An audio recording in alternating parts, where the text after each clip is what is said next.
Stand by to launch FanStream Sports. 3, 2, 1. Let's start. Hello, sports fans. Welcome to FanStream Sports. Nothing but pure sports. This is the JP Show. JP, it is so good to hear you back on the air. Stand by. Now, here's JP. All right, welcome into a game day edition of the JP Peterson Show. It's not even a bitch and moan Monday. It's a game day edition. Monday Night Football. Wow. Cannot wait for this matchup tonight with the Ravens. Nick Geddes from On3 Sports joining me as he does each and every Monday. We got so much to get to. A huge weekend in college football. Don't look now. But your Gators are surging. The Florida Gators might be the best team in the state of Florida. No, they got their ass kicked by Miami. But Miami will fade. So who knows by the end of the season? But we do know who the worst team is by far. I was going to say, you said Florida State Seminoles. You said it's not a bitch and moan Monday, and I was like, just wait till we get to the Florida State Seminole segment. Just wait to that one. I don't even know if it's bitching and moaning anymore. It's just laughing hysterically. That's it's true. A clown show that is Florida State football. I mean, it's like I'm watching it on Friday, and Ashley's watching it with me. She's looking at me. I got my arms folded, and she's like, "God, you're so angry." I'm like, "No, I'm not angry. I'm laughing. Look at me." Yeah, it turns into being funny at some point. I'm just like sitting there going, shaking my head, going, "This is so like." Every time the announcers open their mouth, it's something historic. It's like, never before in the history of college football has a team turned it over on 3 consecutive plays. I'm like, yep. Never before in the history of college football has a team ranked in the top 10 started 1-5 against unranked opponent, whatever it is. Never before in the history. It's just like one thing right after another. You're like, okay. We get it. Yeah. It's the worst fall in the history of college football. My eyes have been challenged. We're challenged for 2 consecutive days watching Florida State trying to complete the forward pass. Yeah. And then watching UCF the next day try to complete the forward pass. I've had enough. We used to be pretty good at this. We used to be pretty good at this. And now it's like, you know what? Baker Mayfield, it's Monday Night Football. Save me. Save me, Baker. I need to see the forward pass. Yes. I need to see it completed. Yes. And nobody's doing it better than Baker Mayfield, by the way. No, nobody is. Nobody It certainly is not the man that's on my screen right now, Mr. Aaron Rodgers. Oh, my God. Oh, gosh. How about that first pass last night to Devontae Adams? Drop. Well, drop. Bad throw, drop. It was like both. Like, yeah, not a great throw. Kind of hit him in the hands. It's like you both – this was going to change the NFL. Devontae Adams had PTSD. Rodgers says Devontae, a 40-year-old quarterback has his 37-year-old receiver who hasn't played in a month. Whoa, this is going to change the league. Everybody tune in. Whoa, here come the Jets. Gathud.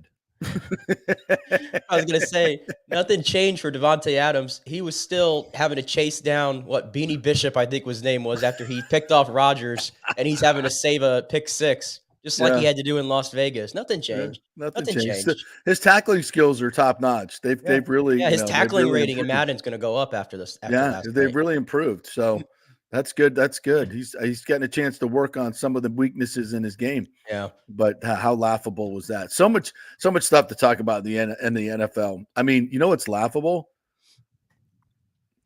The Kansas City Chiefs throwing the football.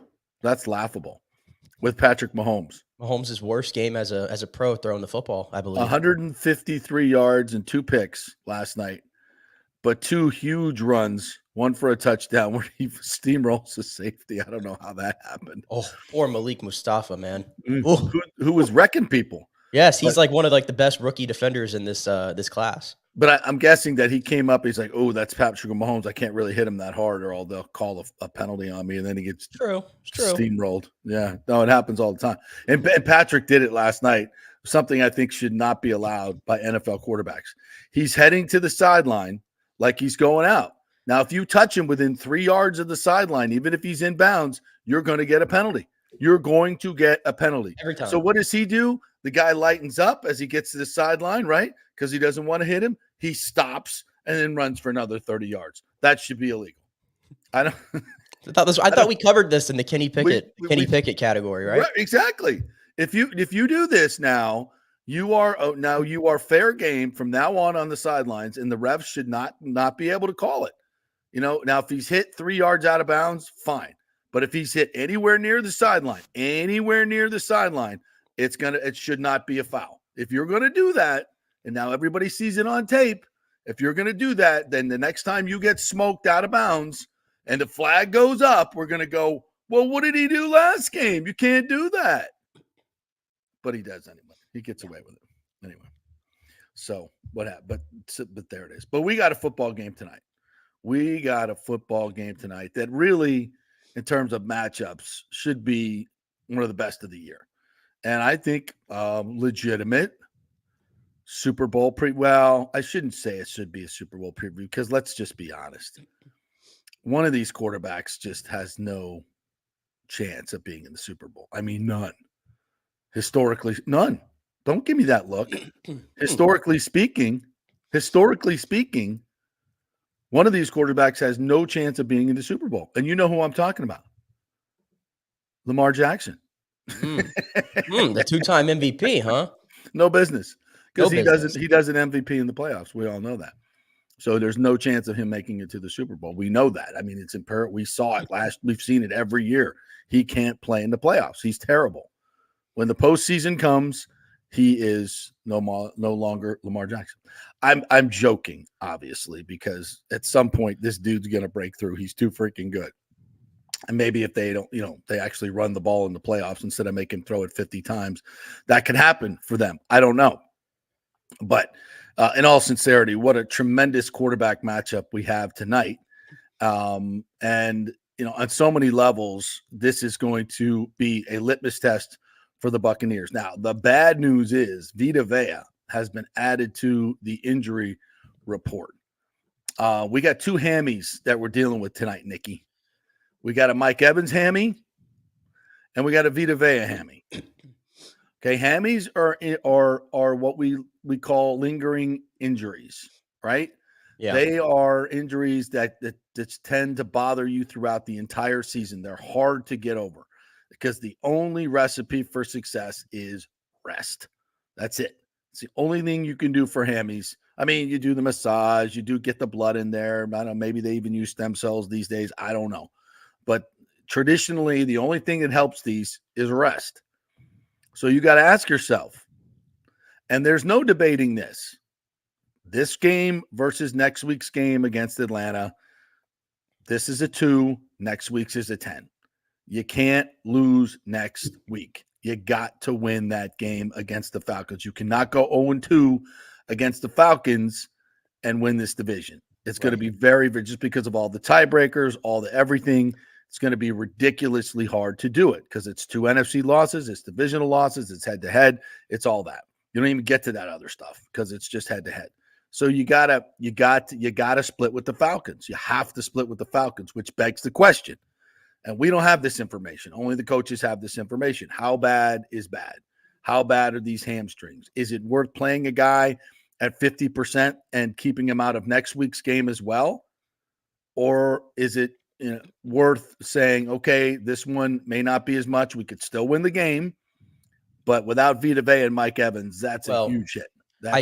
We did have some news this morning from Scott Reynolds of Pewter Report. Did say that Vita will be good to go tonight. Now we'll see how that holds up. I know he's going. He's supposed to. We'll see. We'll see how that holds up in the context of the game because, as we know, this is not a small dude we're talking about, and so a hamstring, you never know. You get into the flow of the game. And by the way, Vita's got a tough matchup. It's probably my favorite matchup that I'm probably looking at tonight is Vita Vea lining up just over Tyler Linderbaum, who's one of the best centers in the NFL. Mm-hmm. That's going to be so fun to watch, that matchup. It's kind of how like Vita Vea, remember him versus Frank Ragnow last year in the playoffs against Detroit, how fun that matchup was. This is going to be another one, and Vita's been so key on this defense this year. I think he leads the Bucs in sacks, if I'm not mistaken, with 3 sacks in his last 3 games. I think he's right there with Levante. Yeah, I think so. So he's obviously been key. He's got to play an important role in this game, but man, I'm just so looking forward to this. I'm so looking forward to this tonight. Like, Yeah, it's like this is probably what you would call this is a measuring stick game for the Bucs. oh Is yeah, what you would probably call absolutely, this one. absolutely. And listen, the Ravens defense there is not great. I mean, it's not great. And what's weird about their defense is they're ranked third in run defense. But I think they're 29th in pass defense. I have to double check that. But and here's the conundrum.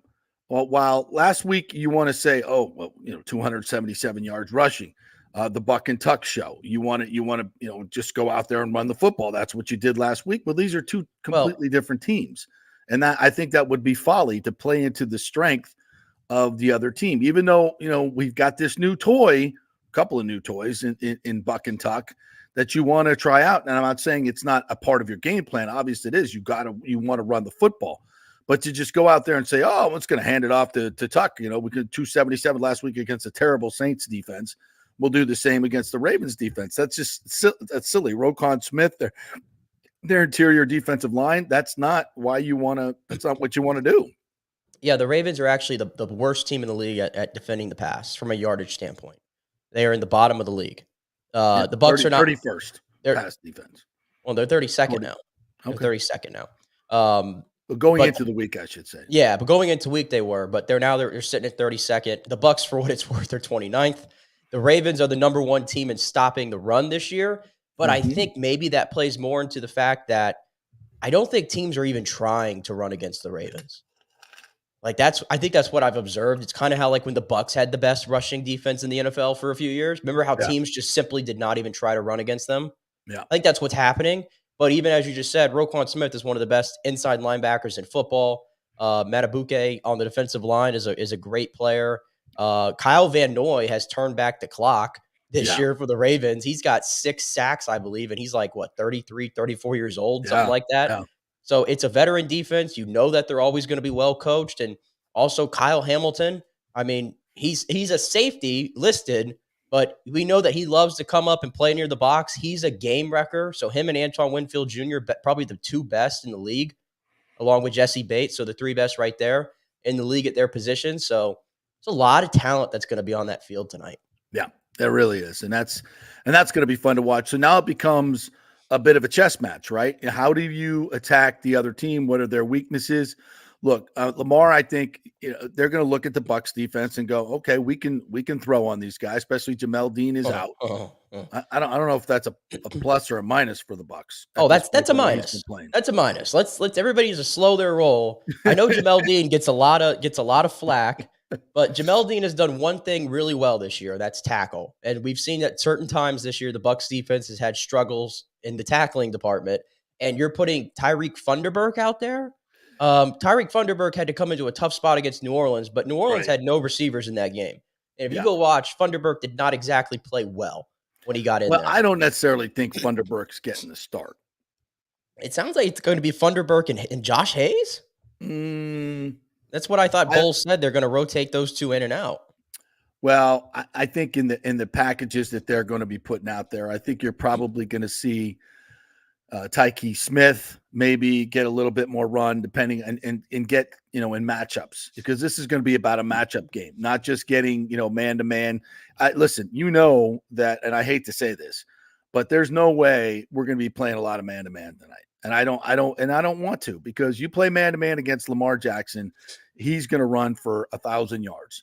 They're just going to clear out certain sides, and there's going to be nobody over there, and he's gone. And you can put a spy on him, but if he beats the spy, he's gone. So unfortunately, folks, you're going to see a lot of zone tonight. And frankly, the Bucs don't play they don't play it very well. They don't play it very well. They played it well for one game against Detroit. Not even sure how much but I think they played a lot at the end of the game. That they were wrapping up and they were tackling, and they did a great job in the secondary of tackling. But now you've got a few injuries out there, and it's going to come down to me, it's going to come down to red zone. That both teams are going to move the ball between the 20s. Both teams are going to move the ball between the 20s. It's what happens in the red zone. And for me, that means Baker's got to be really, really good in the red zone. If he doesn't have 3 touchdown passes tonight, I'm not sure the Bucs can win, because I'm not sure they're going to be able to run the football in the red zone, but they're going to have good matchups in terms of the red zone passing, and that's where they need to really, really shine. And that's what and defensively, I'd say the same thing. They've got to be really good in the red zone. And of course, with Lamar, it's really, really hard because he's a constant run threat in that RPO. It's just so difficult to defend him in the red zone because they have when he runs, they have the extra man advantage. So Todd Bowles is going to have to come up with his best game plan of the year and try to find a way to slow down this team. And I think it's going to be a shootout. And maybe it's just the last team. Turnovers obviously are going to be huge because I don't think you're going to get a lot of stops in this game. I don't think either team is going to get a lot of stops. I don't think there's going to be a lot of punting in this game. I thank God, because Lord knows that Camardo, whoever the hell we throw out there, has no idea how to punt. Now, can we get Mastromano to just a free agent? Can we sign him as a free agent, get him the hell out of Tallahassee before?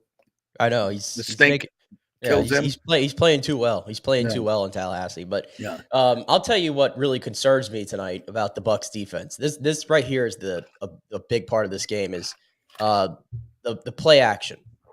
And I say that because the Ravens are one of the best teams in the league at throwing off play action. Lamar has been great all year, but what's been really different from this year as opposed to recent years with the Ravens play action game, it's not to set up those deep shots down the field. They've been abusing it, and they've been really excelling in those intermediate throws, 10 to 20 yards, and it's working really well for them.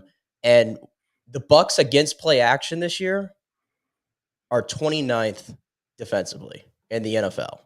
29th in opposing QBR, 31st in success rate. That's not a great matchup. It's not a great recipe for success tonight. And also, the Bucs have had some struggles keeping running guys who can move in the pocket and keeping them from picking up first downs. And we're talking like Bo Nix, basically. Right. All respect to Bo Nix. This is the greatest player we've ever seen do this when it comes to running the football. The greatest running quarterback of all time. The greatest running quarterback of all time is Lamar Jackson. So I have concerns because if we have a scenario where it's KJ Britt in open space against Lamar Jackson, well, I know how that's going. And even Levante to an extent. I know Levante. Anybody. Anybody. Yeah, I don't think many guys are going to have a chance there. So and so it's like, but that's the thing about Baltimore and why they're so hard to stop. It's like you got to worry about Lamar, but hey, here comes Derrick Henry, who's already whose gold jacket's already getting sized for him whenever he's done playing football. The guy is just right now, he's comfortably the best running back of the NFL. He gets out of Tennessee. He's like 30 years old. Doesn't matter. He's still running like 21 miles an hour when he gets into the open field. Insane. He's an alien. I know the Bucs have done a decent job of stopping the run lately, but this is different tonight. This is just different. And they've done, if I'm not mistaken, I haven't looked at the numbers, but I think they've had some. It's hard to stop Derrick Henry. I'm talking about going off for 175 yards. As I recall, when he was with the Titans, I don't know if I think one game he dominated, but they've had some success against him. So I'm not worried. I'm weirdly not worried about Derrick Henry. And I'm not saying that he's not a game breaker. He is, obviously. But to me, Lamar is so much more dangerous to the Buccaneers just because they've had trouble, as you mentioned, with running quarterbacks. And you just can't play. You can't play man-to-man, and they're not good at zone. They're not good zone defenders. They're just not. Antoine Winfield, I think, will help in that regard, and maybe Whitehead. But just in general, they have not been good zone defenders. Britt just gets toasted all the time behind him. Yeah. We saw that a couple of weeks ago. It's just the middle of the field when they run zone is just so freaking wide open. That's not just on KJ Britt. That's on safeties coming up to make plays behind them. But you got to be careful because you bite as a safety, there's nobody behind you. So this is why their offense is ranked 4th in the league. And the Bucs offense is ranked 1st in points scored, or going into this week they were. So listen, it's a shootout, and it's a shootout. You can win a shootout. You just have to be good in the red zone. Touchdowns, not field goals. You got to coach aggressively, Todd Bowles. Touchdowns, not field goals. You get inside the 20 and it's 4th and 4 or less. You got to go for it. You got to go for it because you got to get 7. You can't get 3. So to me, that's the way you play this game tonight. You go out and you don't. as a defense, you try to make plays, and I would try and pressure Lamar as best you get, like with mush pressure. I'm not talking about sending 7 guys, casino blitz, 0 blitz, and just, trying. You got to go in under control. You got to keep him contained, because if you blitz and you lose contain and he gets out to make a play, you're toast. You're toast. Lamar Jackson, 4th most passing yards in the NFL this season against the blitz. The Bucs are 3rd in blitz rate. So again, from that matchup standpoint, it looks like advantage Ravens. Lamar, I tell you what, I'm almost over anybody that tries to give a take anymore in the year of 2024 about Lamar's throwing capability and this and that. You're full of crap. You're full of crap. You have no numbers to back it up. The guy is legitimately one of the best quarterbacks in the league. There's no doubt about that. And the fact that he's playing so well right now against the blitz just shows the maturity that you've seen of him as a passer. So yeah, there's no doubt about it. The Bucs are going to have their hands full. And even like some of the skill guys, maybe Baltimore, I don't think has a true wide receiver 1, but Zay Flowers, we always know that they can get him involved in some really creative ways. And he's very shifty. Even Rashad Bateman, if you go look, he's one of the best separators in the NFL this season. One of the best. And I don't think Baltimore maybe gets the ball to him maybe enough, but I think that's maybe I think that's just sort of the flow of the offense and how they run things. But if Rashad Bateman is drawing matchups against whether it's Funderburk or whether it's Josh Hayes or something, that could be an issue. And then, of course, 2 tight ends you got to deal with between Mark Andrews, who I think is coming off his best game this season, if I'm not mistaken, and then Isaiah Likely. We know the athleticism that he brings, and the Bucs have had some troubles at times stopping tight ends. So there's just a lot of different ways the Ravens can beat you. So Todd Bowles, if he has a Picasso performance in him tonight, it's gonna have to come out, because as much as the game next week might be more important, I will say the Falcons did leave the door open for you.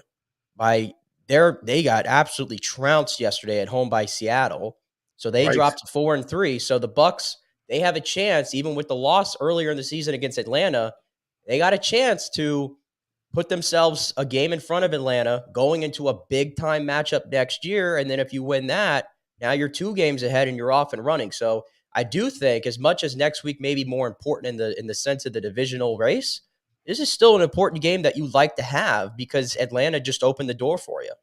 Yeah. Did you watch any of the Falcons game? I did. Yeah, I did. And they looked bad. They looked bad. I mean, again, going up there to Atlanta, I don't want to rehash this whole game, but I said, as I said all week, that's going to be a tough ask for the Buccaneers in this situation. And, I thought at times they really controlled the game. I just thought they were the better team. I thought they were the better team. Atlanta made plays. There's no question about it. I thought the Bucs were the better team. Oh, the Bucs gave it away to them. Yeah. We all could see that. Yeah, I think the Bucs were the better team. And I think next week, if they don't get destroyed this week with injuries, and obviously they're going to be in a short week, but they'll be playing at home, I think they should handle this game. So yeah, if you could somehow get a win tonight, and then you got to get that win next week. Now you're really, really in the driver's seat, and I think it's completely doable. But I also think tonight is important in another way, and I don't. This doesn't mean anything on the field, really. But this is going to be a kind of a referendum on the Bucs tonight. Everybody's like, hey, what about the Bucs? Not everybody, but some people, what about the Bucs? Somebody, the smarter analysts, the Baldingers, and some of the other, like, the Bucs are a good football team. I mean, Orlovsky last week was singing the praises of Godwin and Evans and Baker Mayfield. Everybody's looking at the Bucs now because they're hard to ignore. As I said, they're number 1 in the league in scoring. They've won tough games. They beat the Lions on the road. They beat the Commanders. They beat the Eagles, who are a winning football team. I mean, they've got some good wins now. But tonight, I think, is really the litmus test. It's Monday Night Football. Everybody's watching. Hey, are the Bucs really good? And I think this is an opportunity to go out and show the world that, yeah, this is a really, really good football team. The Ravens are coming in hot. They're an excellent football team. I absolutely think this is a Super Bowl preview. It could be. I mean, it's legitimate. Absolutely no question about it. Yeah, these are two of the best teams in the NFL. They are. And if you beat the Ravens tonight and you have wins against you would have wins against the Ravens, the Lions, the Commanders, and the Eagles. It's like, what are they going to say? What are they going to say at that point? Yeah. You're still going to keep saying that, oh, Tampa Bay is just this team that came out of nowhere and we're so surprised. Like, it shouldn't be surprising, but you don't want to get too ahead of ourselves because we know that it's going to be, again, when you play Baltimore, it's going to be physical for 60 minutes. They're going to try to control the tempo of that game, regardless of where it being played. And listen, they're coming in. They've won 4 in a row after that 0-2 start. They look like right now one of the top 5 teams, if not even better than that, top 3 maybe in the entire NFL. So like you said, this is a measuring stick game for the Bucs. It's another one of those to prove that you are that team, that you belong in the conversation as one of the best teams in the NFL. No question. All right. I wanted to get to a couple other things in our opening segment here. First and foremost, let's go with the winners and the Gators rolling Kentucky 48-20 in the beginning of the DJ Lagway era. I mean, Billy Napier's job was toast 3-4 weeks ago. I mean, it was like, we've already decided how he's get, it's like, yeah, I've already decided I'm breaking up with you. I just have to figure out how and when. And now it's like, oh, if you're a Gator fan and you're, still talking about Sunbelt Billy, what are you thinking now?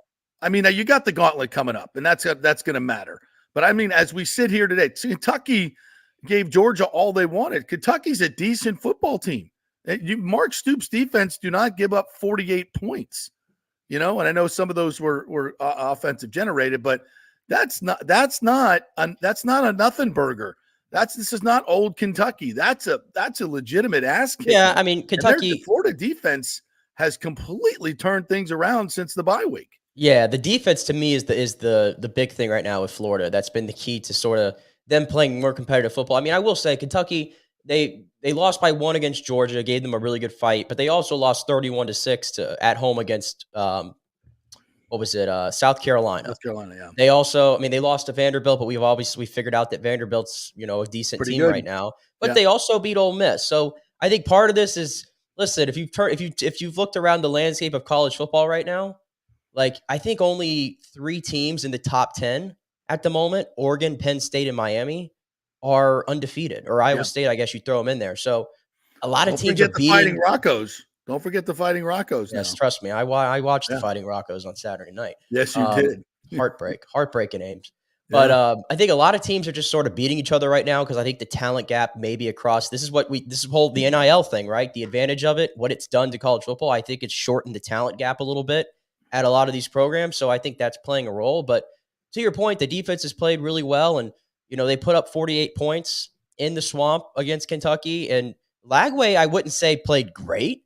Like, he still has these, true freshman moments that you're going to deal with. Like, he had a pick, but then he makes some incredible plays. Like, he had 7 completions, but they went for 259 yards. They completed passes of 58, 44, and 40. Like, he's able to get the ball vertical when he needs to. And accurate arm. Montreal Johnson doesn't play in this football game, and here comes Jaden Ball, another true freshman running back, goes 22 for 106 and 5 touchdowns. Yeah, that's like, if you're looking for early right there. That's the one thing that's going in Billy Napier's favor right now is, number one, your defense is playing much better football.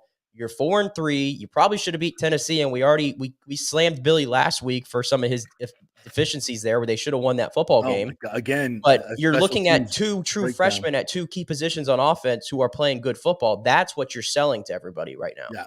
Yeah. That was, I thought, a hell of a performance. And Ball, I mean, where the hell did this kid come from? I mean, I know he's a good player, but and this is one of the things when we transition to talk about Florida State. Why do you not want to play young players, especially when you're getting your ass kicked? Like, I don't understand this. I mean, and obviously for Napier, this was a forced hand. How is it these coaches who make millions of dollars, well, finally, somebody else gets hurt, they have to put the freshman in, and the freshman's just a better player. He's just a better player. I mean, you guys watch these guys every day in practice, every freaking day. You could say the same about Sean Tucker, Bucky Irving. It's like, at what point? At what point? I mean, my God, it's obvious to everyone in the freaking room, and you see them every day in practice. Like, You know, Jesus. it's funny you just mentioned Bucky. I know we just sort of wrapped up our Bucks thing for the first segment, but that was worth pointing out, by the way, because remember Bowles said they're going to, or I think it was Liam or Bowles who said they're going to give all three a possession early and then ride the hot hand from there. And I'm just like, at what point? That's Like, the dumbest thing I've how ever are we heard. going to ignore the data in front of our face and the fact that if you take away Rachaad White's 56-yard run against Atlanta, he's averaging 2.6 yards per carry on every other rush this year. And ever since midway point of the 2022 season, he's been the primary running back on the worst running team in the entire NFL. Yeah, I mean, like, at what point have we seen enough? I mean, seriously. I mean, I understand it, and I think this is, you know, the former player in Todd Bowles, and I think this is one of his weaknesses as a head coach, is he constantly errs to the what's, you know, doing right by the player. You know what I'm saying? It's like, you know, you don't want to bench somebody if they have a couple of bad moments or a couple of bad games, or, you know, 5, 7, 8 games in a row. It's like, oh, we'll let him work his way out of it, or a high draft pick, you know, just whatever it is. You know, he stays with players way too long because he likes them, because he's a player's coach, you know. And sometimes it's like, listen, I know a guy doesn't. This is not Rachaad White losing his job because he's injured. This is Rachaad White losing his job because he's not good enough. He's not, well, and in fact, I think he's a good running back. I really do. But he's clearly not as good as the other guys. He's a third down back. Yeah, it's okay to say it. It's okay to say it. He doesn't run like the other guys. And it's not close. It's not close. It's not, yeah. I mean, so, we're going to be fair. Fair. This ain't fair. It's not, football's not fair. Yeah. And especially if Sean Tucker's shown me so much too, like in the passing game too, like the way he has this explosiveness there, like he's proven that he can do everything. Right. Bucky's proven that he can do everything. Rachaad White's only proven that he can do one thing really well. And I'm not saying you should the blitz. Okay. Yeah, he can pick up the blitz well, and the he guy can ran catch the for football well. 163. Yeah, I'm not saying that Rachaad White doesn't have a role in the offense anymore, because I think if you want to use him in the passing game, absolutely you should. But in terms of running the football, how can you not watch Bucky Irving and Sean Tucker and think, yeah, those two are just better at it. Those two are just better at it. And that's okay to say. That's okay to say. And by the way, shout out to Kamani McLean, Lakeland High. Gets a pick six at the end of the game there, Colorado transfer. So there's some young kids that are getting, you know, chances, and a Gaither alumnus, Trey Wilson, had a couple of big plays. I mean, this Gator team, first of all, they're going to beat the hell out of FSU. That's pretty evident at the end of the season. Oh my goodness! Unless they get beat up in this, you know, this absolute gauntlet they're about to go through. In case you don't remember, I will remind you. So you got Georgia in Jacksonville, who, you know, good football team, by the way. Then you're at Texas. What happened to Texas? By the way, did you see that somebody did a side-by-side of Sarkisian and Jimbo Fisher at A&M first 3 seasons? Decidedly, Jimbo Fisher, better record, by the way, especially against ranked teams. He never had a team like this. And Sarkisian's like already been made a god. I know he wears nice clothes, which bothers me. A little too metro for my taste. So at Texas, LSU, Ole Miss, and at Florida State. I don't think you're beating Georgia or Texas. No. LSU's playing really good football right now. Where's that game at LSU? At home. They got LSU and Ole Miss at home. Okay, that's good, because I don't think Brian Kelly's lost a single football game at home since he's been at LSU. Yeah. So usually their losses come on the road, and Florida's still a very tough place to play. Mm-hmm. But you mean to tell me you don't think Florida's gonna have a shot against Ole Miss? I think they do. Hell yeah. Ole Miss is not playing good football right now. They're not. And then they're gonna blast Florida State at the end of the year. So, and by the way, when you take a peek at the SEC standings, who's tied with Florida? Alabama. If I'm not, Alabama's only one game better than Florida. So, well, I mean, aren't they both 2-2, or is Alabama 3? Well, in the SEC, but I meant in general, Alabama's 5-2 and Florida's 4-3. So, right. I don't think there's that much, in a weird way to say it, I don't think there's that much separating them. That's hard to believe that you just said that. But am I wrong? No, you're not. I mean, this Alabama team is not. I mean, we said it before the season. Alabama fans, get ready to go back to reality. Jolly old St. Nick is gone. Christmas is over. You're done. You're done in terms of being a dynasty. You're done. It was a great run. I hope you enjoyed it. But now you got to come back to reality and join the rest of college football and being a good team, a great program, no question about it. But you're not going to be in the playoff every year. Well, unless the ESPN sees to it, of course. You could probably have 5 losses and they put you in. I get that. But, yeah, welcome to the world of reality. It's to the point, JP, where the Alabama fans are going after DeBoer right for the fact that he wears a T-shirt during the football game. And because Saban always had the polo tucked in and the nice pants and everything, and DeBoer's wearing the T-shirt. And of course, when you lose games, all that stuff comes into focus. Does it really matter at the end of the day? No. But Alabama's a flawed football team, and they've shown it. And in my opinion, I don't see how in the world Alabama gets back into the playoff, because the rest of their schedule, I know they play Missouri this weekend. Missouri's the worst 6-1 team that I've seen in college football. Yeah. The worst 6-1 team. They're going to play LSU, and if you beat LSU at home, that's a really good win, clearly. But then you finish with Mercer, Oklahoma, and Auburn. You show me where the resume is for Alabama there. I know they have the big win against Georgia, and that's going to help, but let's have some justice here, please. We don't need to see Alabama in the playoff. No. But I actually heard somebody say, I think it was Herb Street, on College Game Day. Oh, I think we're going to have 5 SEC teams in the playoff. Who? I mean, clearly, if you count them right now, you got to have 5. I don't care. If you count them right now, it's the top 5. They got to be. If you count them right now, the only ones that are guaranteed are Georgia, Texas, and LSU is sitting in a good spot right now. Who else? Am I missing somebody?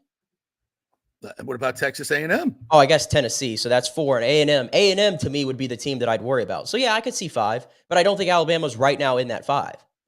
The other 5 that I just said absolutely are right there, but Alabama's on the outside looking in right now, along with Ole Miss and Missouri. I think so. Yeah, this is what's great about the other thing that was really interesting, and of course we knew this coming in, but to see it, it's great. In week we're week 7 now, week 8 in college football, and there's still 35, 40 teams that are in the hunt for the college football playoff. That's great. And look at the new blood. Iowa State, BYU, Indiana, for crying out loud, getting College Game Day this week. Look what they just did in Nebraska. Yeah. Boise State's right there. Liberty's in the mix. Army and Navy, who could play each other in back-to-back weeks. Yes. They could play each other in back-to-back weeks at the end of the season to decide who gets that final G5 spot, maybe. How about that? You got to love the new blood that's showing up. Well, and here's the thing, and this is the best part about the new college football. I mean, we hate the NIL. Well, we hate how they're we hate how the NIL is working. Yeah, we hate how there's no everything's working. Right. Yeah. We hate that there's no structure to this whole thing, and eventually, hopefully, we get control of that. But what NIL has done is, as I predicted it would, it brought parity. So many people said, oh, the rich are going to get richer. The rich are going to, I'm like, no, because every team has rich boosters. I mean, Oklahoma State and Oregon proved that a long time ago. You get some rich boosters, you're going to have some success in football. I mean, look at Oregon. Oregon was nothing until Phil Knight came along. I mean, nothing, and still would be nothing if it wasn't for Nike. But their facilities and their, they have invested in football, and they're always going to have the best looks and the best everything, which is always going to draw recruits. But that's the reason why other teams, you look at teams like Tulane, you look at there's a bunch of teams around that SMU, a lot of places that have lots of money, Texas A&M, obviously, but they're in the SEC. But you see teams that have lots of money now that can go out and get players and NIL players and keep them, and you see where that goes. So I think it brings parity, because all teams can afford to pay players now, not just a few that paid them under the table. Yeah. So, all right. What I want to get to the FSU stuff too before we actually let's take a break. We'll come back on the other side. We're going to get to the FSU stuff. You got some Mike Norvell sound, what we'll hear. This sounds absolutely ridiculous. And we got to talk some USF and UCF as well. USF getting a big win for them. They had to stop the bleeding. I mean, it's UAB. They're terrible, but they had to stop the bleeding. So we got all that coming up. We're brought to you by the Jeeves Law Group, JEEVESLawgroup.com. Go to their website if you're having any issues with your insurance company, which a lot of people are in terms of them paying and not wanting to pay. Give them a call. Just connect through the website, JeevesLawGroup.com. Email them or call them. Either way, you'll get a response from those folks. They do a great job with that. Anything in the legal realm, if you're in an accident, have issues at work, the JeevesLawGroup.com, JEEVESLawgroup.com. Quick break, back with more college football and Bucs talk. Stay with us.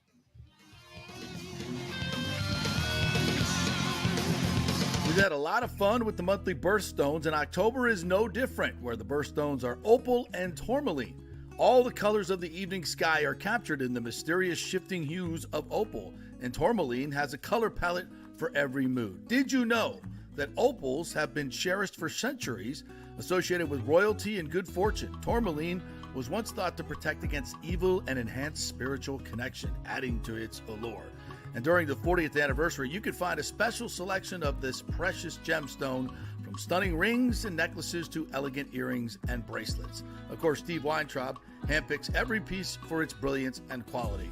The expert staff will help you find the perfect gift, whether it's for a loved one, a special occasion, or a treat for yourself. Visit the Gold and Diamond Source today, where you'll always find the perfect gift. It's more than jewelry, it's love. Hey, it's football season, so we welcome back the FSU Football Report every Monday and Friday on the J.P. Peterson Show, sponsored by those huge FSU fans at Italiano Insurance. They'll save you money as well. Just do a quick insurance checkup, 813-877-7799. They just saved me $500 on homeowners insurance. Who's doing that? Yeah, they just shopped it around, found a better, cheaper company, and we got a cheaper price. And business insurance. Make sure you're covered or you could lose your personal wealth. That's 813-877-7799. ItalianoInsurance.com. Go Noles. Hey Tampa Bay sports fans, this is two-time LPGA major champion Jane Geddes here. After winning the US Open and 10 other LPGA events, I wanted to try something completely different. So I came right off the top turnbuckle and landed in the crazy world of WWE. And yes, you heard that right, that's WWE. Working for the Vince McMahon as the VP of Talent Relations for the company. Now, though, I want to work for you. Everything I've done in my life, I've done with incredible passion. And now I've turned my focus to leading the best real estate team in Tampa Bay, the Geddes Gordon Group with Keller Williams in South Tampa. If you're looking for a new home, an investment property, or looking to sell your current home, we will give you major championship level service. When you choose Geddes Gordon Group, you become part of our inner circle, like family. So if you're looking for a few golf tips or a golf course view, we're going to stripe it right down the fairway. Call me at 813-485-6808 or go to GettysGordonGroup.com, or again, give me a ring at 813-485-6808. JP here for Third Generation AC and Plumbing. And Third Generation really says it all, folks. The owner, my friend John Rodriguez, has been in the AC and plumbing business since 1995. They built their business on honest assessments and doing great work on time for a great price. Simple, right? Did you know many AC techs are incentivized on big commissions to sell new AC units, and you might just need a drain cleared? So if you want someone you can trust, that's John Rodriguez and Third Generation Services. Check out the 5-star Google reviews. If you have a plumbing or AC emergency, call 813-961-8024 and a human will answer the phone. That's 813-961-8024 or go to thirdgenerationplumbing.com. Ciao, Paolo Tini here, owner of Caffè Paradiso, one of South Tampa premier traditional Italian restaurant. We were recently voted number 3 on Open Table list of Tampa Bay's top 10 restaurants. We're very proud of that because we take great care of preparing each dish by hand with homemade sauces, pastas, only the freshest local ingredients. You won't see the big institutional vendor trucks pulling up to our back door. We get our seafood from local vendors. Sometimes I even drive out to Topper Springs and pick out our daily catch right off those boats. So stop by and say hello. Try our traditional lasagna, the fresh veal, some of our signature dishes like capelli al granchio, that is angel hair with lump crab meat, our branzino, that is a sea bass. We're located at 4205 South McDill, and you can make a reservation on Open Table and read all the great reviews. See you soon. Ciao. Grazie. Let's go. Right now, back to the show on FanStream Sports. All right, welcome back to the JP Peterson Show, brought to you by the great folks at Bay Area Modern Medical Center. BAMMC.com is where you need to go to get your concierge medicine. That's what it's all about. Have someone direct your medical needs and keep you healthy. That's the way they do it at Bay Area Modern Medical Center, BAMMC.com. Medicine 3.0, we call it, get you the supplements. They take your blood work, meet with you extensively to see how you're sleeping, you're working out, you're eating, all those things, what you're doing to stay healthy. Trust me, folks, in this world of all the stuff that's in our food and in our environment, you need someone to direct you and keep you out of those minefields that are going to make you sick, because it's everywhere. And that's Bay Area Modern Medical Center. It ain't like it used to be, folks. Medicine 3.0, BAMMC.com. Chris Lugo and his staff will keep you healthy. And that's the way to go. BAMMC.com. All right. Let's get to some of the comments here before I get into my Seminoles diatribe here. William Madden, good morning to you, my friend, says, hey, JP, sorry about FSU, but are you not happy that Paul Feinbaum's team at Alabama lost? Yes, I am. And I can't wait for the next few weeks. They're going to keep talking about how Alabama should be in the playoff. They lost to good, blah, blah, blah, blah, blah, blah. Watch how the politicking goes this year. You'll see some similarities to last year. Who's going to be the FSU that gets screwed this year by an SEC team or two? RJ Martin says, going to the game tonight, sitting in section 233. Would love to finally get to meet and get a picture with the infamous JP. RJ, let's make that happen. We could do it at halftime or before the game. You are out on the south patio. You are certainly infamous. That's a great way to describe it. Are you going to Nathan Elliott's pregame party? Because I'm going to try to stop by over there, try their October Fest beer that they're going to have there tonight, right, Nathan? Bucs Babes say Vita's playing. Scott Reynolds said as such. Also, the Falcons losing to the Seahawks confirmed everything. If we did not have a practice squad secondary on the field, we would have beaten them. That's true. As he continues, now we got our starting secondary for most part on Sunday, and revenge. He's not throwing for 500 anymore. That's looking ahead to the Falcons game. Yes, I hope you are correct in that one, but we got a game to play tonight, first and foremost. And yes, I know Vita Vea is playing. Should he be playing? I know Mike Evans is playing. Should he be playing? I mean, these are things I don't know. I'm not saying he shouldn't. It's not saying I'm saying next week's game is more important than this game. And I don't know the severities of these hamstring injuries. I only know that hamstring injuries need rest. Yeah, So, but you only got 17. You only got 17 of these things. I don't think you can afford to just I agree. punt games like that. Yeah, and I'm not punting the game, obviously, but I'm just saying, these are coaching decisions that coaches have to make every week that we don't talk a lot about, we don't know a lot about, because we're not there in practice. We don't know, because the severity of the injury is everything. It's everything. And if we don't know the severity of it, then, and hamstrings are funny things. The players don't even know the severity of it, to be quite honest. They can MRI it all they want, but it only takes one play and one situation to make it worse than it already is. So again, I'm not campaigning for them not to play. I'm just simply bringing it up and asking, how effective can they be? If they can't be 100% or 80%, what is that percentage? Of either one of those guys, like 75% of Vita Vea or Mike Evans is better than 100% of anybody else you got. We know that. So these are difficult things that coaches, trainers have to manage their way through on a weekly basis. And it's important. It's really important. Yeezy says, thank you, Seahawks. Bucs are close to full strength minus Dean, who wasn't doing much anyways. Ray J should be buzzing. Oh, I can't wait for the atmosphere tonight. It's going to be popping. Nathan asked this question. Has Rachaad White lost his appetite? Do you think that he isn't hungry? It's a good question. Because he's a cool dude. I love when we interview him, chat with him. I've done some one-on-ones with him. He's a really cool dude. Love him a lot. Does he ooze intensity? Does he run with the violence that Sean Tucker runs with? No. No. Does he No. run with the quickness and jump stop ability and burst that Bucky runs with? No. By the way, that Tuck has as well? No. So is that hunger? Is that his style? It's his style. Like he's more. He's a glider. What I'm gonna say is not. I'm not comparing him to this player because this player was head and shoulders above Rashad White, but he has the same sort of running style of Le'Veon Bell. Is kind of how he does. He doesn't just see a hole and hit it and get up to top speed. He sort of takes a bit to get going, maybe. And you see Bucky and Sean, they just seem to get to their top speed a lot quicker. Right. And that helps them pick up yards. Whereas for Rashad, it feels like it's got to be blocked perfectly for him to get that yardage. I agree. Agree wholeheartedly. And that's going to be, listen, if they can get some, they don't have to run for 277 tonight.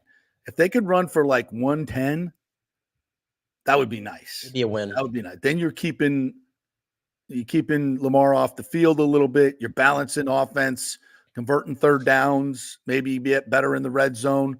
So, yeah, running the football is going to be important tonight. Ooh, Nathan says Hofbrauhaus keg is on ice. German beer, brats, Deutsche potato salads. That's not douchey potato salad for the people that don't know. That's Deutsch potato salad. That's real German potato salad. That stuff is good. You know, I had some. Yeah, that sounds great. I had a Hofbrauhaus keg on Saturday, which I learned that you can get from Publix. I did not. They sell like a little mini keg at Publix. Yeah. And how was it? It was fantastic. Fantastic. I'm looking forward to that. And I even drank it out of a red Solo cup too, college style, and it was still fantastic. Oh yeah, tastes better in a red Solo cup. Red Solo cup. Ottoman Herman's sauerkraut recipe completed. What is that all about? I like sauerkraut on my brat. Absolutely. Oh, so this is going to be a German fiesta tonight. JP's got his pregame activities are being finalized now. Good morning to you, Rick. What is he at? Bucs are second seed in NFC now. Every game is important now if this team wants to contend. Please, Bucs, give us a good game. Hurricane fatigue is real. Drywall dust and bare floors getting old. Rick, I feel for you, buddy. I know you're going through it, man. And this is true. Hurricane fatigue is real. That's why I've been making such a big deal out of the Lightning and the Bucs having big wins during this hurricane shenanigans going on. It's a big deal. The players get it. The organizations understand it. And the Bucs understand it tonight. This is a big deal for them. Maybe that's why you push Mike and you push Vita Vea. And you're right, Rick. You know, I'm sitting here thinking about the division. The Bucs have bigger fish to fry now, to be quite honest. I mean, Bowles said it at the beginning of the season. We all went, yeah, of course you want to win the Super Bowl. You know, of course, right. Yeah, good job, Todd. Yeah, let's go for that. You know, like, yeah, kid, I know you want to, yeah, you're going to the NBA, kid. Yeah, go get him. You know, never going to happen. You thought the same about Todd Bowles. You're like, yeah, let's get to the playoffs and make a nice show. Okay, let's win another game, maybe two, you know. No, I think right now as a Buck fan, you're like, why not us? Why not us? And that means, right, to Rick's point, every game is important. Home field advantage throughout the playoffs is extremely important, especially when one of those games might be at Green Bay or at Minnesota or at, where else are we going? Chicago. Detroit. Dare I say Detroit. Any of these road games are like brutal. Not sure yet about the NFC West. I don't know who wants it there right now. Yeah. How about that? That was supposed to be the best division, huh? Nope. Yeah. So every game is important. Now, some are more important than others in terms of conference losses, et cetera, et cetera. I mean, that's just the reality of it. And this is an AFC game. But the first overall tiebreaker is what? The overall record. We always kind of forget that, right? It's like you have more wins than everybody else. We don't have to worry about the playoff breakers, right? The tiebreakers. We don't have to worry about it. So go finish 12-5, and let's see where the chips fall. The good thing is about the Bucs is I know anything can happen on any given week in the NFL, right? We get that, but the Bucs, as they sit right now, have four wins. I feel pretty strongly they're going to get to at least 7 over the fact that you get to play the Saints one more time. and you got to play the Panthers 2 more times. I feel pretty confident how in bad are saying the Panthers? that the division that keeps on giving is going to gift you 3 automatic wins. Mhm. And so then it's like, can you piece together at least 3 more outside of that to get you to 10? But obviously, I think the Bucs might have it in them to get to 11 this year, because some of these games that you thought were going to be tough on paper, like San Francisco, I don't even know who's going to be playing receiver for them by the time we get to that point. And they got injuries all over the field. They're not playing well. Is that game as daunting as it looked before? No. Does Dallas No. scare you a No. little bit anymore like it used to? No. No. And I know you got the Giants mixed in there. I think the Bucs play the Raiders too. Yes. Like, I'm Well, here it telling is. you. I'll give it to you right now. So you're got Baltimore at home, Atlanta at home. That should be a dub.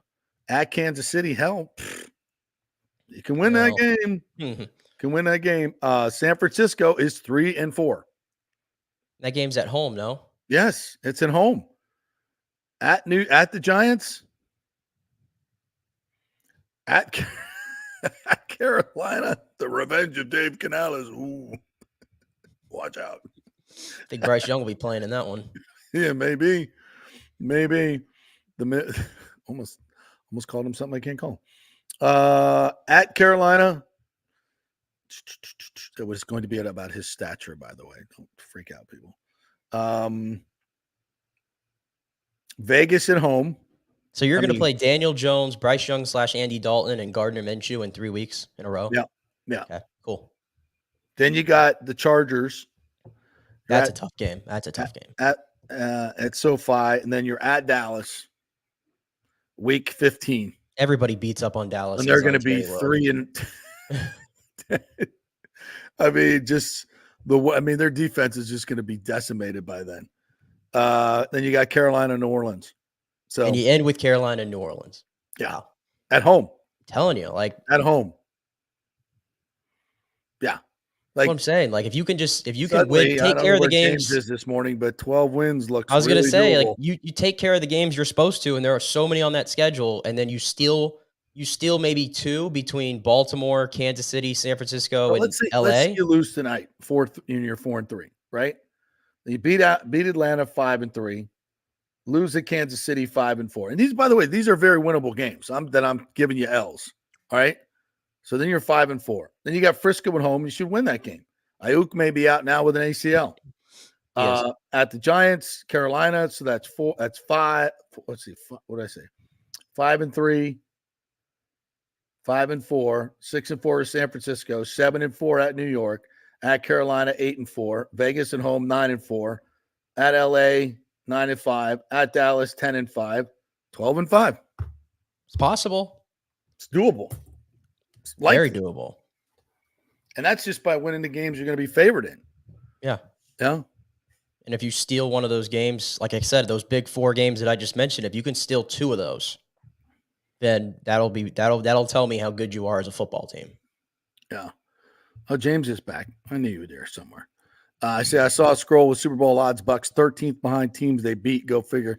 I bet on the Bucs early preseason to win the Super Bowl just for fun, and that sure be nice to cash that one. Lamar Jackson is 22-1 against NFC teams in his career. Kevin Reeves with the Debbie Downer text of the day. Shut up, Kevin. You're right though. And why is that? Because those teams don't see Lamar as much.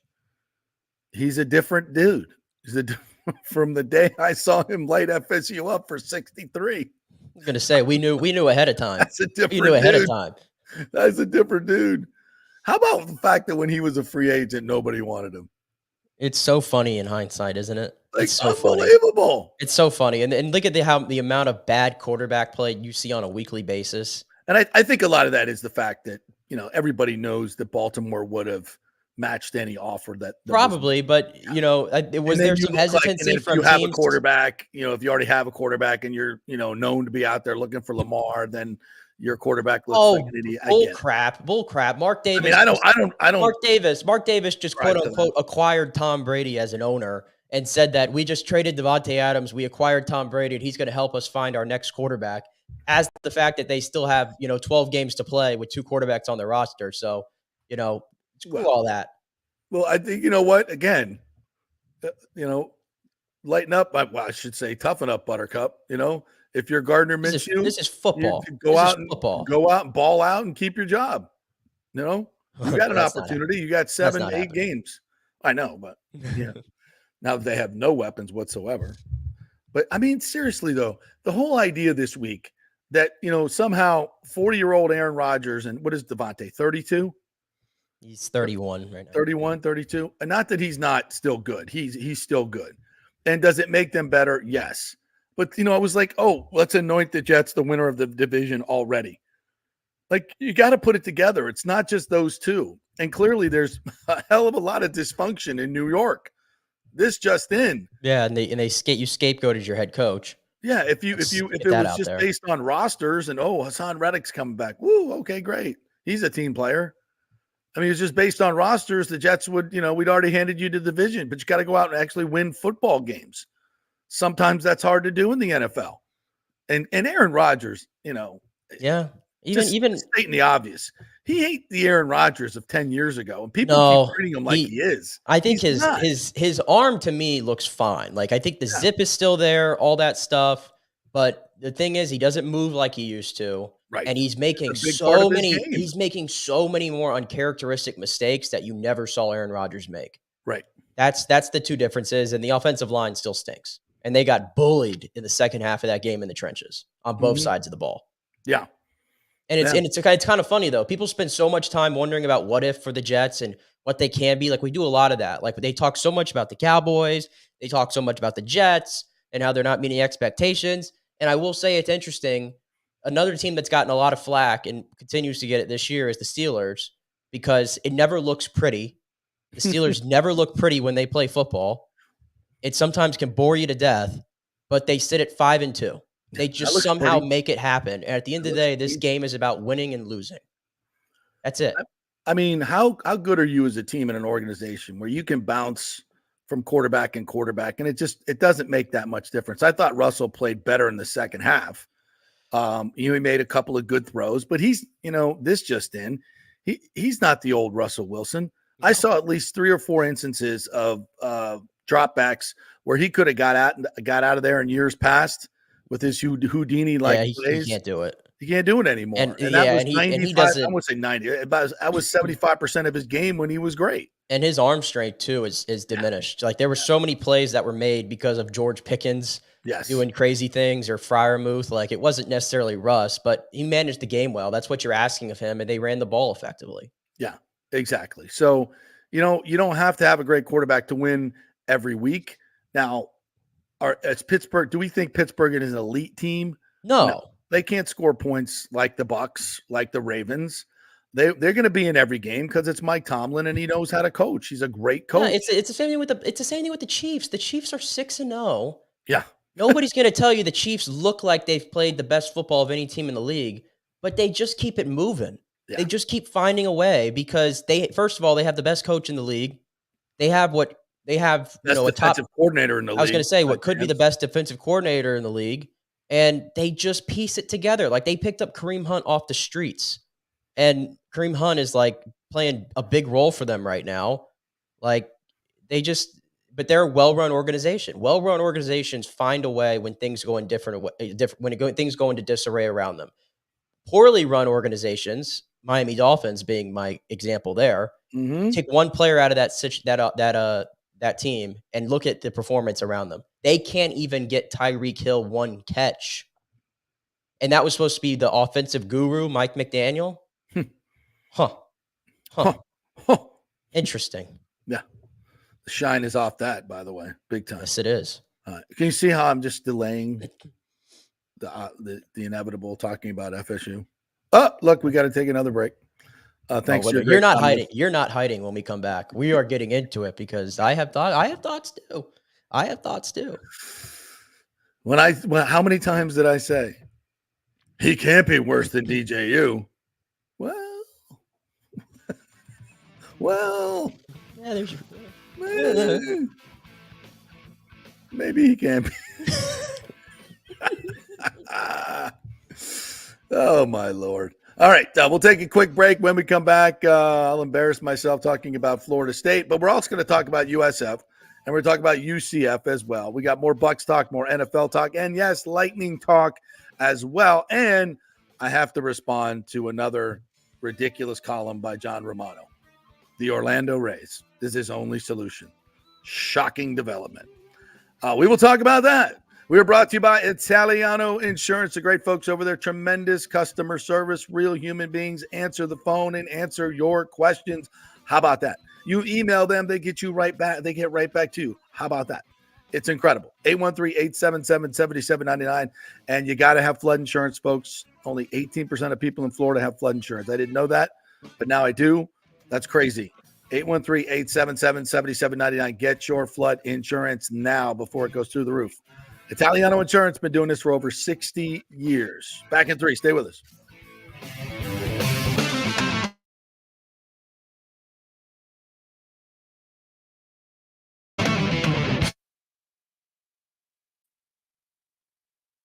Hey, it's football season, and we welcome back the Gator Report every Monday and Friday, sponsored by the Jeeves Law Group, Jeeves lawgroup.com. Just go to the website. You can contact them through there. Scott Jeeves is a tremendous, aggressive attorney and a big Gator fan, so we appreciate him supporting this show and, of course, your Florida Gators. They are local, they are trusted, and they get results, whether it's personal injury or anything else, any law matter at all. It's the Jeeves Law Group, Jeeves lawgroup.com. Give them a call. Tell them JP sent you. All right, this is for all you guys who don't want to go to the gym and do 5,000 crunches. At Bay Area Modern Medical Center, you can get on the new True Body machine where you can reduce fat and tone up your muscle. It's like doing 54,000 crunches in just 15 minutes. Define your body as you see fit. True Body offers personalized muscle stimulation that delivers the equivalent of those 54,000 crunches in just 15 minutes. Just get in touch with them at Bay Area Modern Medical Center, BAMMC.com. Chris Lugo and the team over there will set you up on True Body and get amazing results. Non-invasive with comfortable and little to no pain and zero downtime. You can isolate and target those areas that you want to improve and treat multiple areas simultaneously. It's an amazing machine, so check it out at Bay Area Modern Medical Center, BAMMC.com. JP here to ask the question, are you planning an event, meeting, or conference? If so, you'll want to call the designers and production professionals at Extravaganza Productions Incorporated. With over 35 years of experience in the events industry, designing and producing every type of small to large event, they can provide a huge resource for design ideas, audio, visual, sound, lighting, decor, and entertainment to turn your event into an incredible experience for the entire audience. Folks, I've worked up close and personal with this group at many national events and Tampa events, and they have unique capabilities that help you save time and money in the planning and execution of your next event. Don't delay. Call these pros today at 813-621-4700 or check out their website at extravaganzaproductions.com. Tell them JP sent you, and they'll provide a free initial consultation for your event. Extravaganza Productions, the best of the business. Golfers, listen up. The hottest new driving range craze has come to Rogers Park in Tampa. The Top Tracer range is now open 10 to 9 p.m. And just like you see on TV, every shot is tracked for yardage and accuracy, giving you immediate feedback. And best of all, you can virtually play the top courses like Pebble Beach or St. Andrews with your buddies. Plus, great food and drink options available in the well-appointed hitting bays. Very comfortable out there. Reservations highly recommended, starting at $25 per hour, including balls. Reserve at RogersParkGolf.net. That's RogersParkGolf.net. See you there. Let's go. Right now, back to the show on FanStream Sports. All right, welcome back to the JP Peterson Show here as we roll on this Monday, Game Day Monday. Bucs and Ravens tonight. By the way, we at WMOR TV were busily producing a pregame show that we were going to do live on the patio tonight. But the NFL, in all their wisdom, or ESPN, I'll blame them, ripped the game from WMOR with 2 weeks to go. Poor game. 2 weeks before. It sold all the advertising. We've done all the production for the pregame show. All the work that we put in, all that the station put into it, and a bunch of other stations around the nation. And 2 weeks before we're supposed to go live, they rip it away and give it to the local ABC station. Not sure why they did it, but we will not be doing our pregame show, but we are efforting to, and they did the same thing with the Kansas City game. I was going to travel to Kansas City and do that as well, but they've ripped that game away from us as well. So we will, I'm not sure if ABC 28 is doing a pregame show. They should. But we are endeavoring to keep the Kansas City pregame show, probably going to do it on tape, but we will implore you to watch us instead of ESPN, which I think would be common sense, for God's sakes. But that's why we are not doing it tonight. So thank you, NFL, for that, or ESPN, and wherever you rat bastards are who did this to us. Not cool. Not cool. But I'm pretty sure they don't give a rat's ass. So there's that. All right, let's get into some other stuff here. So Duke played Florida State on Friday night. Nick, I'm not sure if you're aware of that. Oh, I am. 22-0. Never lost to Duke. Even in some of the down years, he never always found a way to beat Duke. Now, Duke's, 5-1. Manny Diaz had them going, not necessarily impressive wins, but, had a lot more wins than FSU had. And Duke is not good. In fact, FSU outgained them. FSU and their horrible offense outgained them by 111 yards. Still couldn't win. Still couldn't win. Turnovers, drop passes, like I started the show. 3 consecutive plays, 3 consecutive turnovers by Brock Glenn. How many times did I say, well, he can't be worse than DJU? Well, I was wrong. Although I still see a lot more upside in Brock, especially when he came in the second half, got the team going, made some really good throws. I think he's better than DJU. He can run the football, which he did. They used him as a runner many times, which obviously helped the run offense as well. The offense was not horrible, but they still couldn't put points on the board because of the ridiculous turnovers. And I don't know who needs to hear this for you offensive coordinators, but especially in college football with the hashes where they are. The outside throw to the field, okay, to gain 7 yards, to throw the ball 40 yards in the air, take that out of the playbook, especially if you have a redshirt freshman as your quarterback. Just take it out of the playbook. It's not a good risk reward. 2, of course, watch Brock Glenn try to throw that pass, flutter it out there, easy undercut by the cornerback. What the hell the receiver was trying to do there. And it's an easy pick six, which basically costs you the game. And then a fumble on the next play where the guy, is clearly looking to punch the ball out and puts the ball right on the ball and punches it out. And then another horrible interception on the next play. It's just you throw it right to the linebacker in the seam. 3 consecutive turnovers. And yet Florida State was still in this game till the end. 5 minutes left. They're driving the ball down the field. Looks like they're going to get a tying score. Fumble. I think that was Cam, wasn't it? Mm-hmm. Cam fumbled. Mm-hmm. Yeah. Which evidently, in his NIL agreement says that he has to play all the time as well. Even though, and I'm not throwing him away, but he hasn't shown anything that impressive. He gets what's there. He never gets anything more than that. He's just, I don't know, not that impressive to me as a running back. I don't see the, everybody, he was touted as the best ever. I don't see it right now. Of course, he's running behind a horrible offensive line, so it's hard to really judge him, but he doesn't seem to make anybody miss. But whatever. Teofili is clearly back number 1. And who knows what's behind him because they'll never play because Norvell just doesn't know. Teofili is running back 1. He's wide receiver 1. He should be. He's offense number 1. Yeah. And what's interesting? Did we see Lawrence? Did Teofili play a single drive from the first drive of the game where he accounted for all of FSU's yards and then to the third quarter? Did we see him? Did I see number 9 out there? I don't think I did. Not enough. I don't think I did. Not enough. Yeah. I got such a gripe with Florida State today.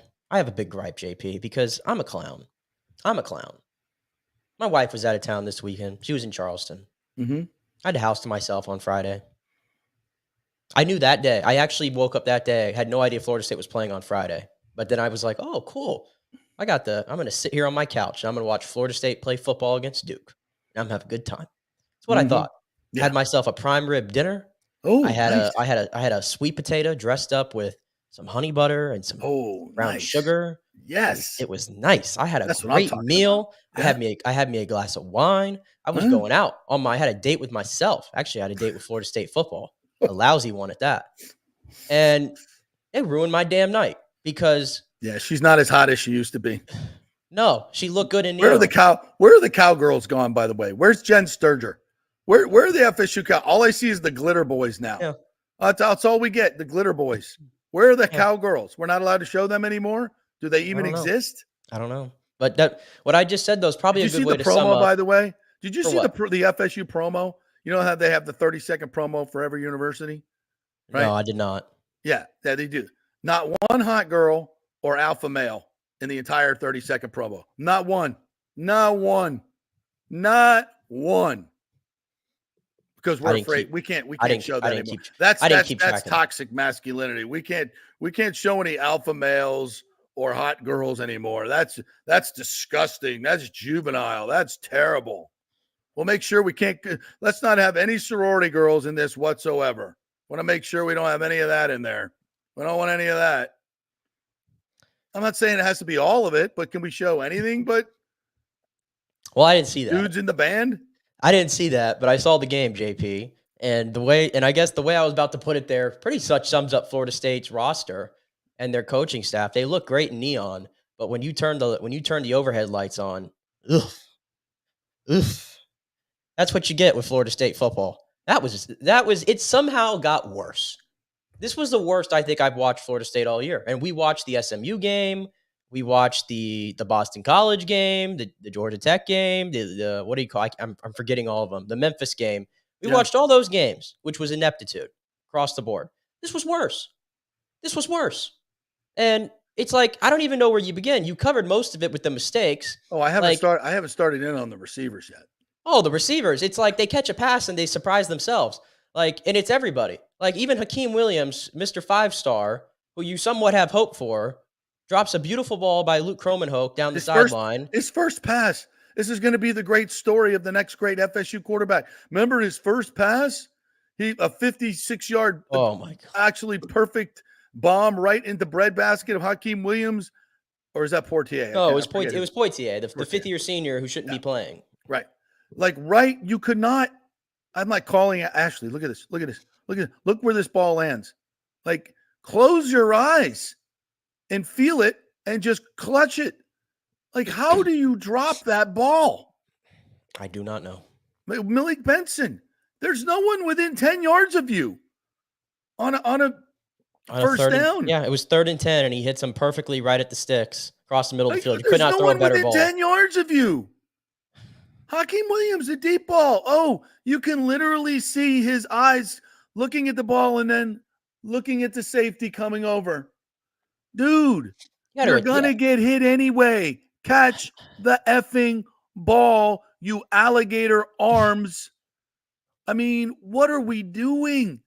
These are the worst receivers I've ever seen in my life.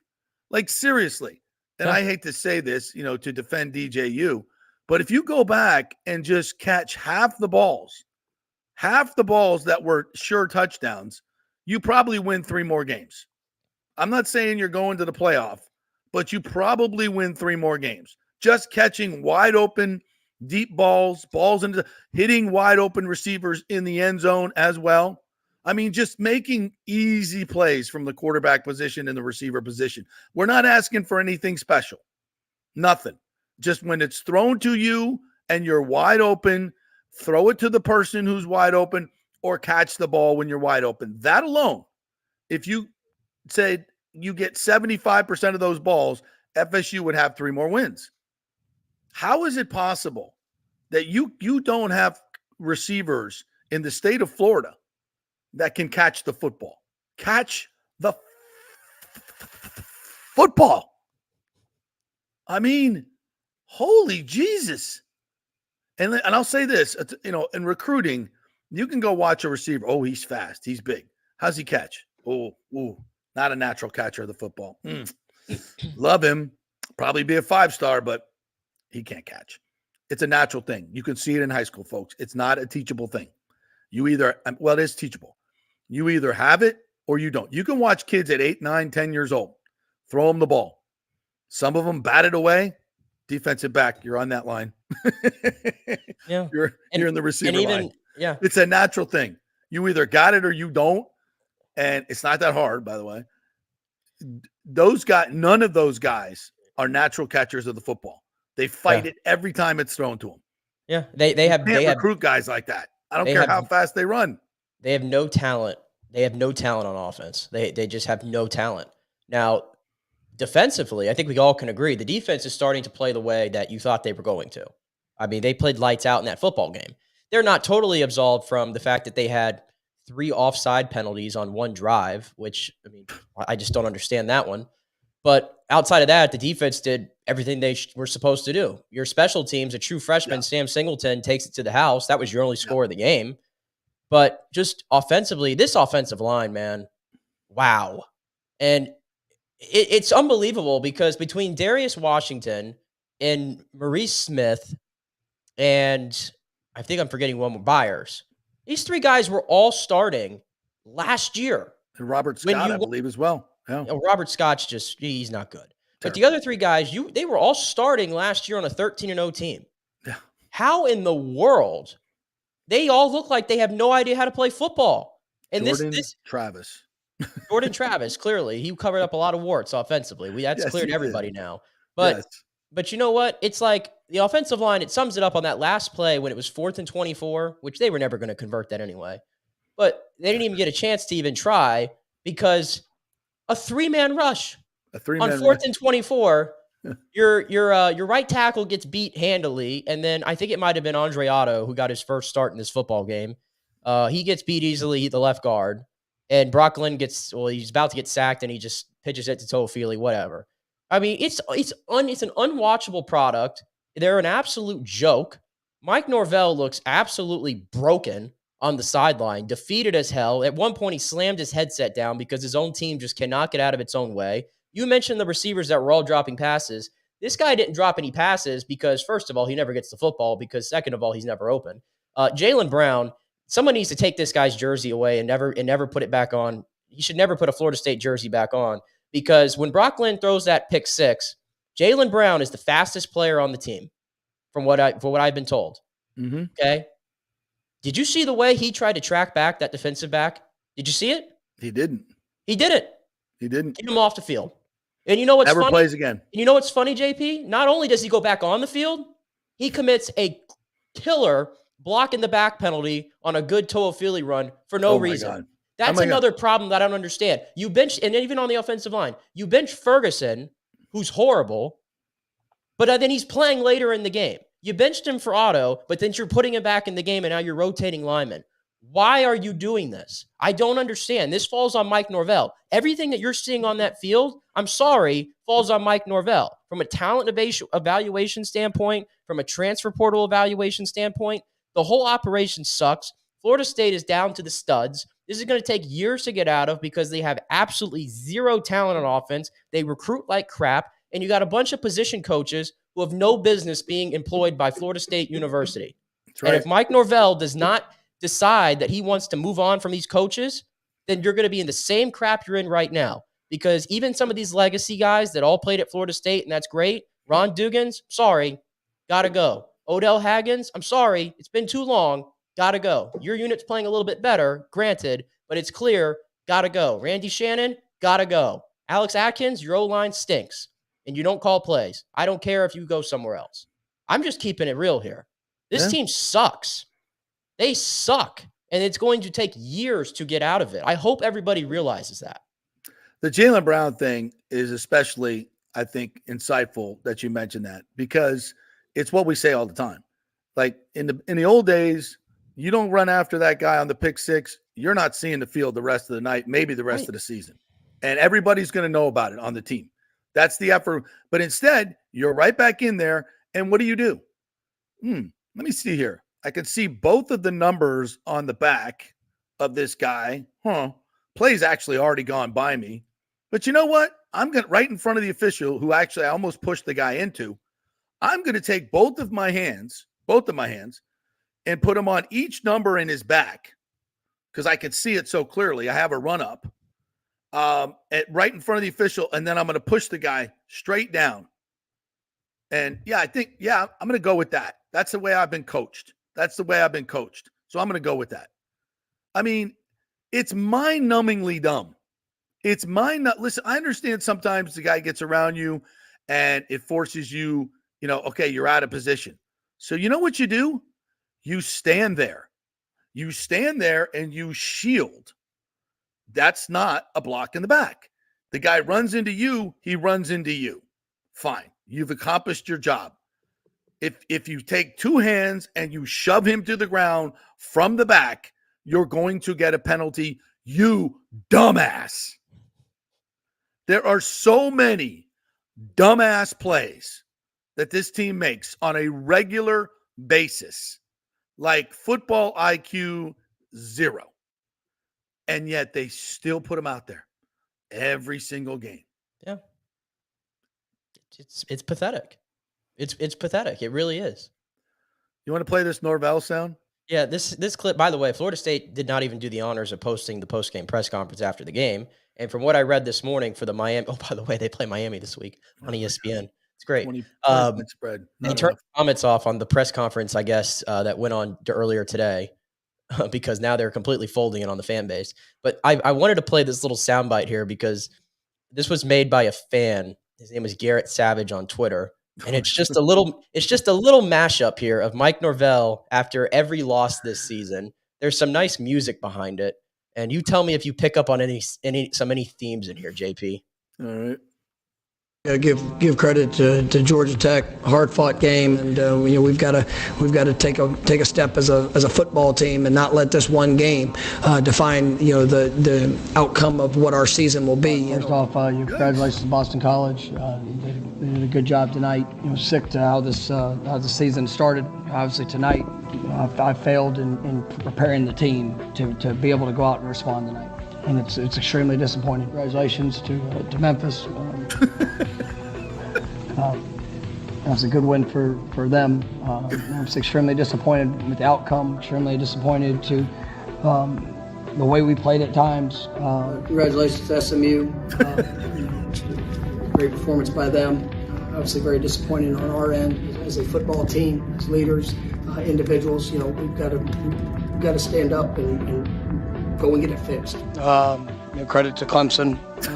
They did a good job making the plays when necessary. Just disappointed in the result. Disappointed, for our guys. First off, congratulations to Duke. And obviously their performance tonight.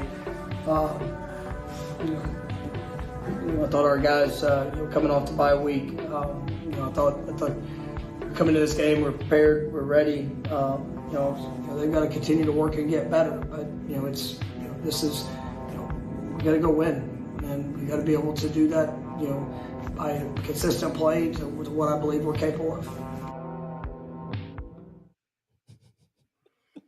Wow, that does sum it up really, really well. Well done, Garrett Savage. It just gets progressively worse. Like it just gets more sad. Is he like angling for a TV job? Like he wants to be friends with everybody. Congrats to this person. Congrats to this one. Congrats to that. Yeah.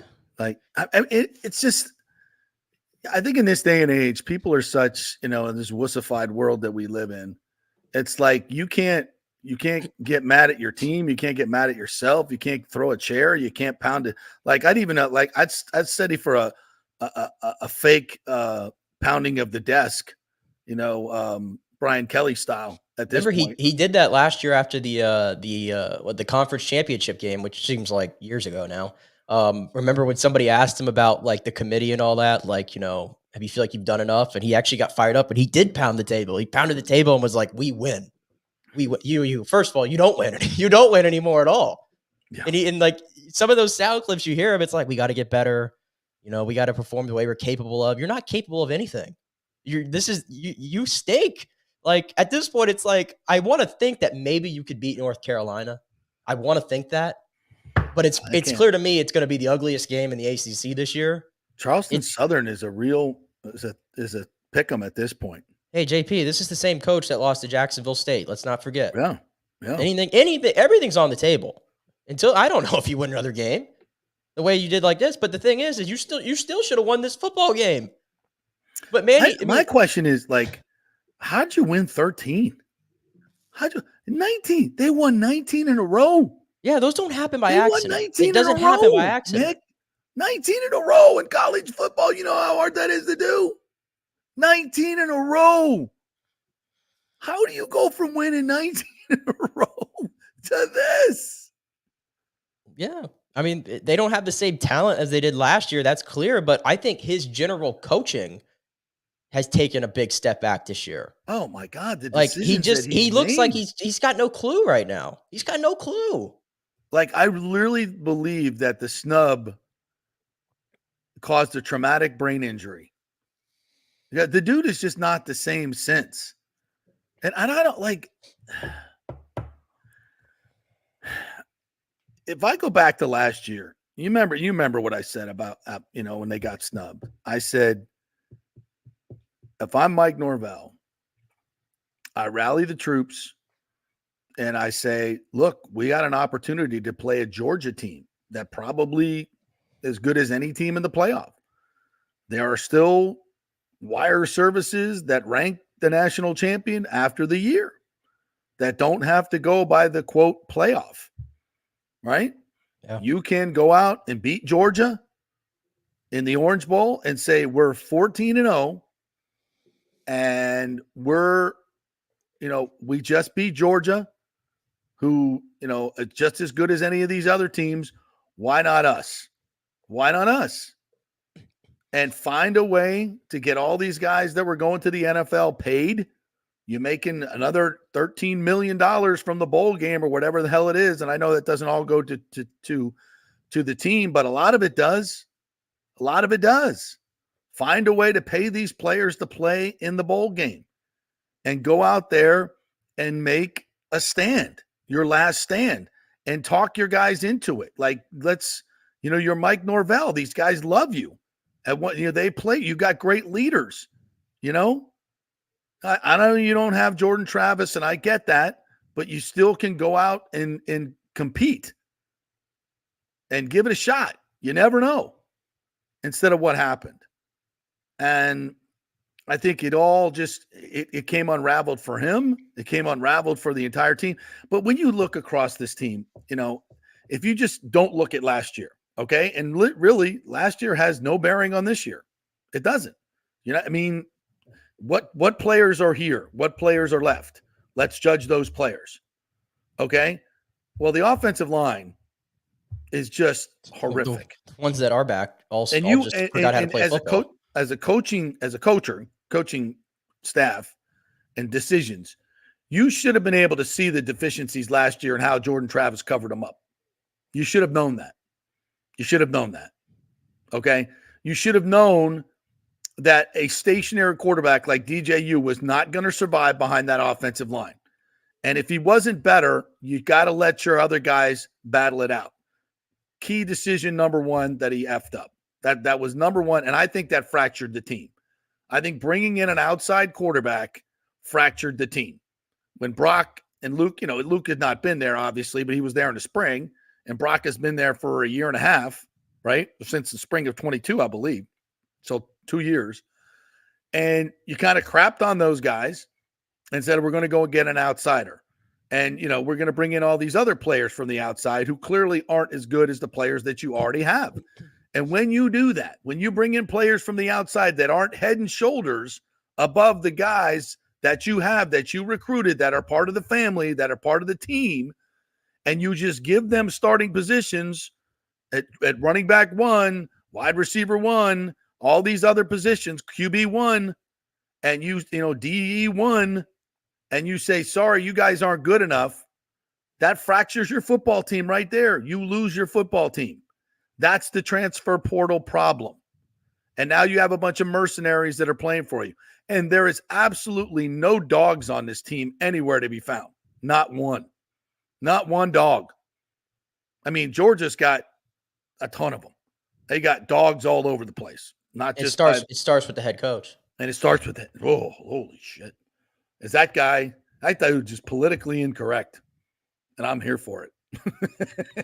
Those halftime speeches, those pregame speeches are not for the timid.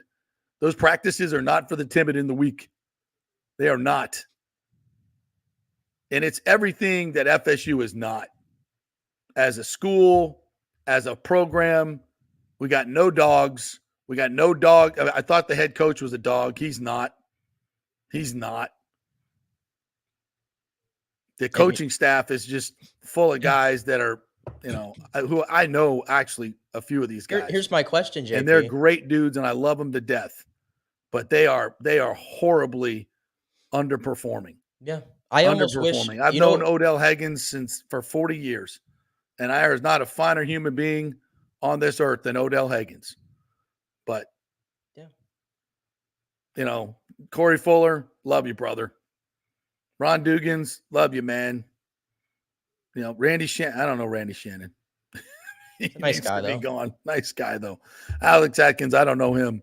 But these guys have all got to go. You can't fire the head coach, or I'd fire him too. And no question about it. If there wasn't a buyout at this point, I've never seen anything like it. He wouldn't be back. He's a shell. If they had not given him that extension, oh my God, there's no way he'd be back. But $65 billion buyout, he's here. He has to find a way to get out of this, and it's going to take a long time. Is the only problem, because it's not a 1-year fix. This is not a 1-year fix. But just simply put, you're watching probably the worst Florida State football team ever. Certainly since pre-Bobby Bowden, but I probably would say ever, given the expectations and all that around it. And, part of my college football manifesto moving forward, which I will put out at the end of the season, is limiting coaches' salaries and buyouts. Simple. If you're going to limit what players can make, you have to. Hell, they even do it in the NFL. It's called a salary cap.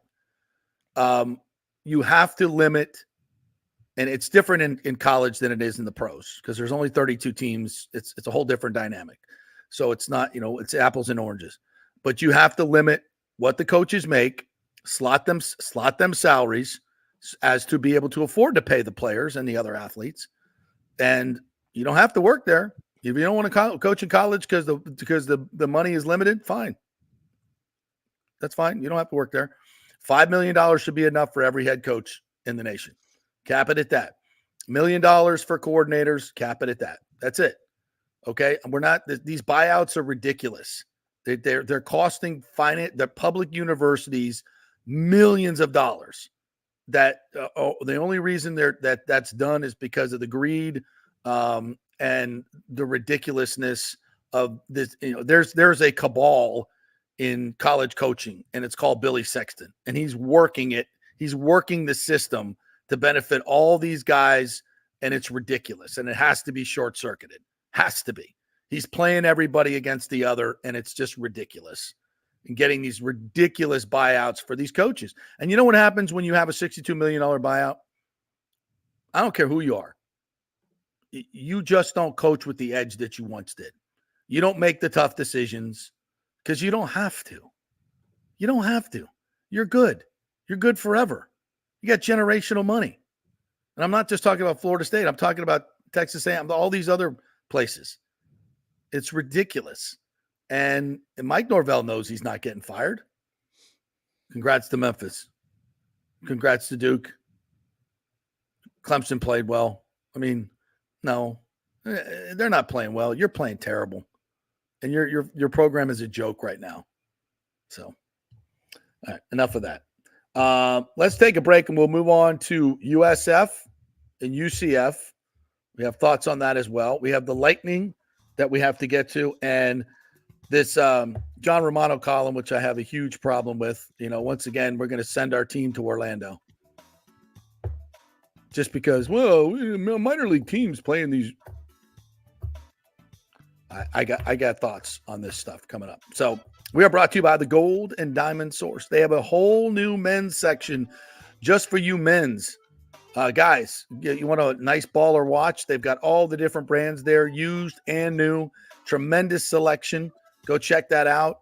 Whether you want to get a necklace, a ring, whatever you look in there for something, maybe get your kids' names on a bracelet. That's nice. You can do that. All kinds of cool stuff at the Gold and Diamond Source for you men's. And, of course, get something for the lady as well. And they have a great selection there. All different types of budgets. If you just got a few dollars in your pocket or a little bit more, if you have any old gold jewelry, diamond jewelry, bring it in. They'll give you cash for that as well. The Gold and Diamond Source, trusted for over 40 years. Back in 3. We've had a lot of fun with the monthly birthstones, and October is no different, where the birthstones are opal and tourmaline. All the colors of the evening sky are captured in the mysterious shifting hues of opal, and tourmaline has a color palette for every mood. Did you know that opals have been cherished for centuries, associated with royalty and good fortune? Tourmaline was once thought to protect against evil and enhance spiritual connection, adding to its allure. And during the 40th anniversary, you can find a special selection of this precious gemstone, from stunning rings and necklaces to elegant earrings and bracelets. Of course, Steve Weintraub handpicks every piece for its brilliance and quality. The expert staff will help you find the perfect gift, whether it's for a loved one, a special occasion, or a treat for yourself. Visit the Gold and Diamond Source today, where you'll always find the perfect gift. It's more than jewelry, it's love. Hey Tampa Bay sports fans, this is two-time LPGA major champion Jane Geddes here. After winning the US Open and 10 other LPGA events, I wanted to try something completely different. So I came right off the top turnbuckle and landed in the crazy world of WWE. And yes, you heard that right, that's WWE. Working for the Vince McMahon as the VP of Talent Relations for the company. Now, though, I want to work for you. Everything I've done in my life, I've done with incredible passion. And now I've turned my focus to leading the best real estate team in Tampa Bay, the Gettys Gordon Group with Keller Williams in South Tampa. If you're looking for a new home, an investment property, or looking to sell your current home, we will give you major championship level service. When you choose Gettys Gordon Group, you become part of our inner circle, like family. So if you're looking for a few golf tips or a golf course view, we're going to stripe it right down the fairway. Call me at 813-485-6808 or go to gettysgordongroup.com, or again, give me a ring at 813-485-6808. JP here for Third Generation AC and Plumbing. And Third Generation really says it all, folks. The owner, my friend John Rodriguez, has been in the AC and plumbing business since 1995. They built their business on honest assessments and doing great work on time for a great price. Simple, right? Did you know many AC techs are incentivized on big commissions to sell new AC units, and you might just need a drain cleared? So if you want someone you can trust, that's John Rodriguez and Third Generation Services. Check out the 5-star Google reviews. If you have a plumbing or AC emergency, call 813-961-8024 and a human will answer the phone.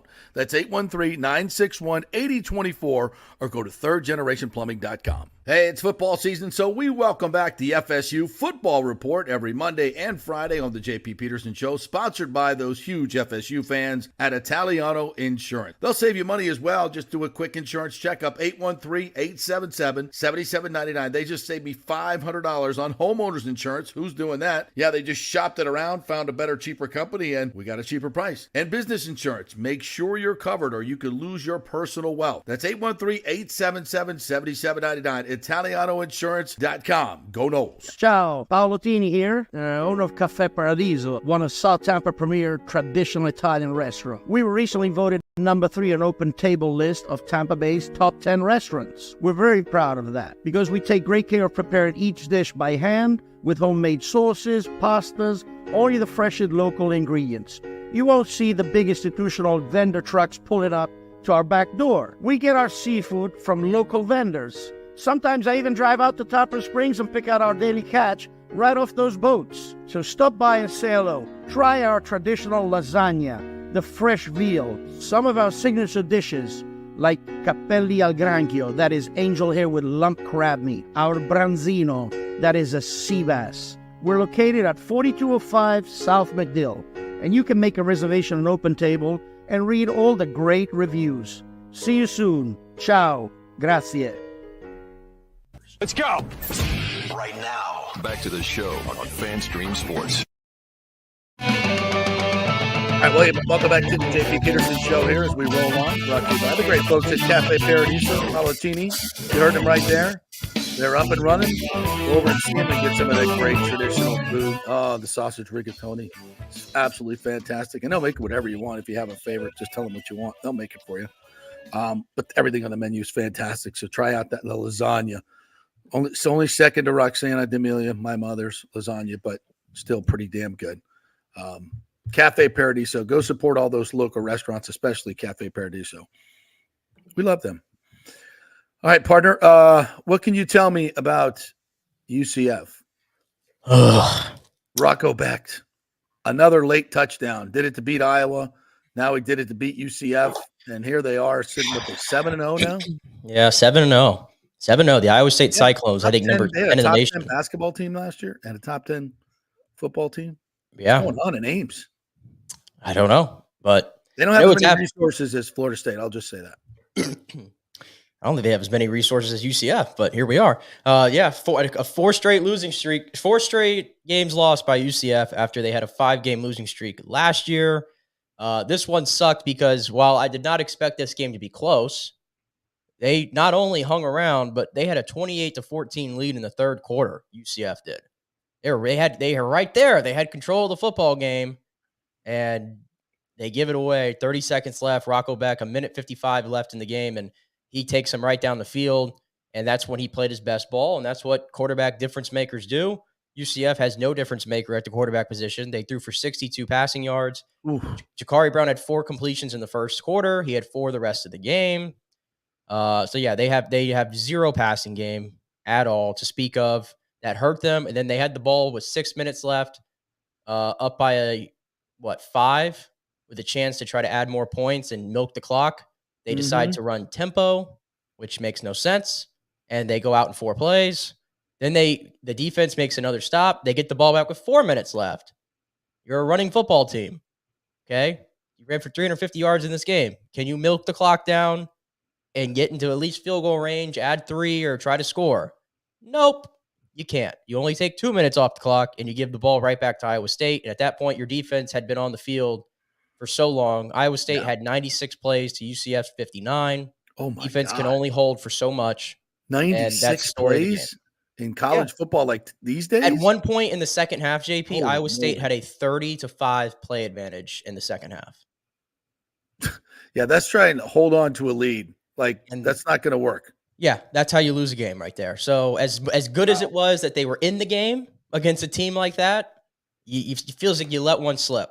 Gus Malzahn, what are you now doing? BYU is up next. So have fun.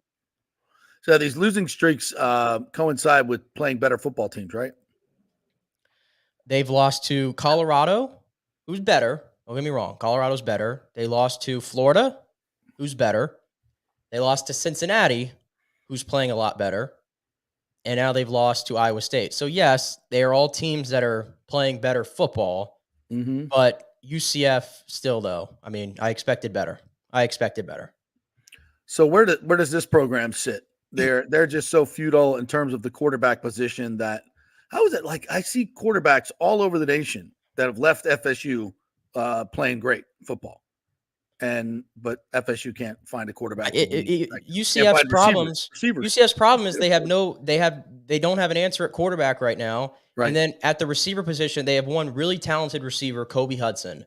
Outside of that, they have nothing. Like guys who just have no business playing at the Power 4 level. And again, that's an indictment on the fact that you literally are in the state of Florida and you can't find good receivers. Like Florida State and UCF have the same issue there. And it's so damn frustrating. You go around the nation and find all the great receivers. A lot of them are from Florida. Correct. And these two programs can't find any. Unbelievable. And USF, I watched a little bit. I watched the highlights of this. I didn't get to watch the whole game because it was on ESPN Plus, right? I mean, it's UAB, a team you should beat, but you have to once again come from behind. 3 touchdowns from Joyner. Byram's still not playing. We don't know what's going on with him, but this was a much needed win for USF. And I'm not going to say it, it stops the bleeding. That's about all there is to it. They were. I didn't, and I couldn't really find any real silver linings in this one. Their defense is obviously playing a lot better since 485 total yards of offense for UAB in this football game. Yeah. They made Not great. Is it fair to say they made some plays that they needed to make at the end of the game and get some I turnovers? guess, but I don't know. You were losing 19-6 at one point to UAB. That's and bad. that just can't happen. All this game told me was that you're much closer to UAB than you are to the top of the conference. And that should be alarming in itself. And I think if you watch the reaction from a lot of USF fans, I think the bloom is off the rose on Alex Golesh right now. And did you see the fight on the sideline? No, I missed that.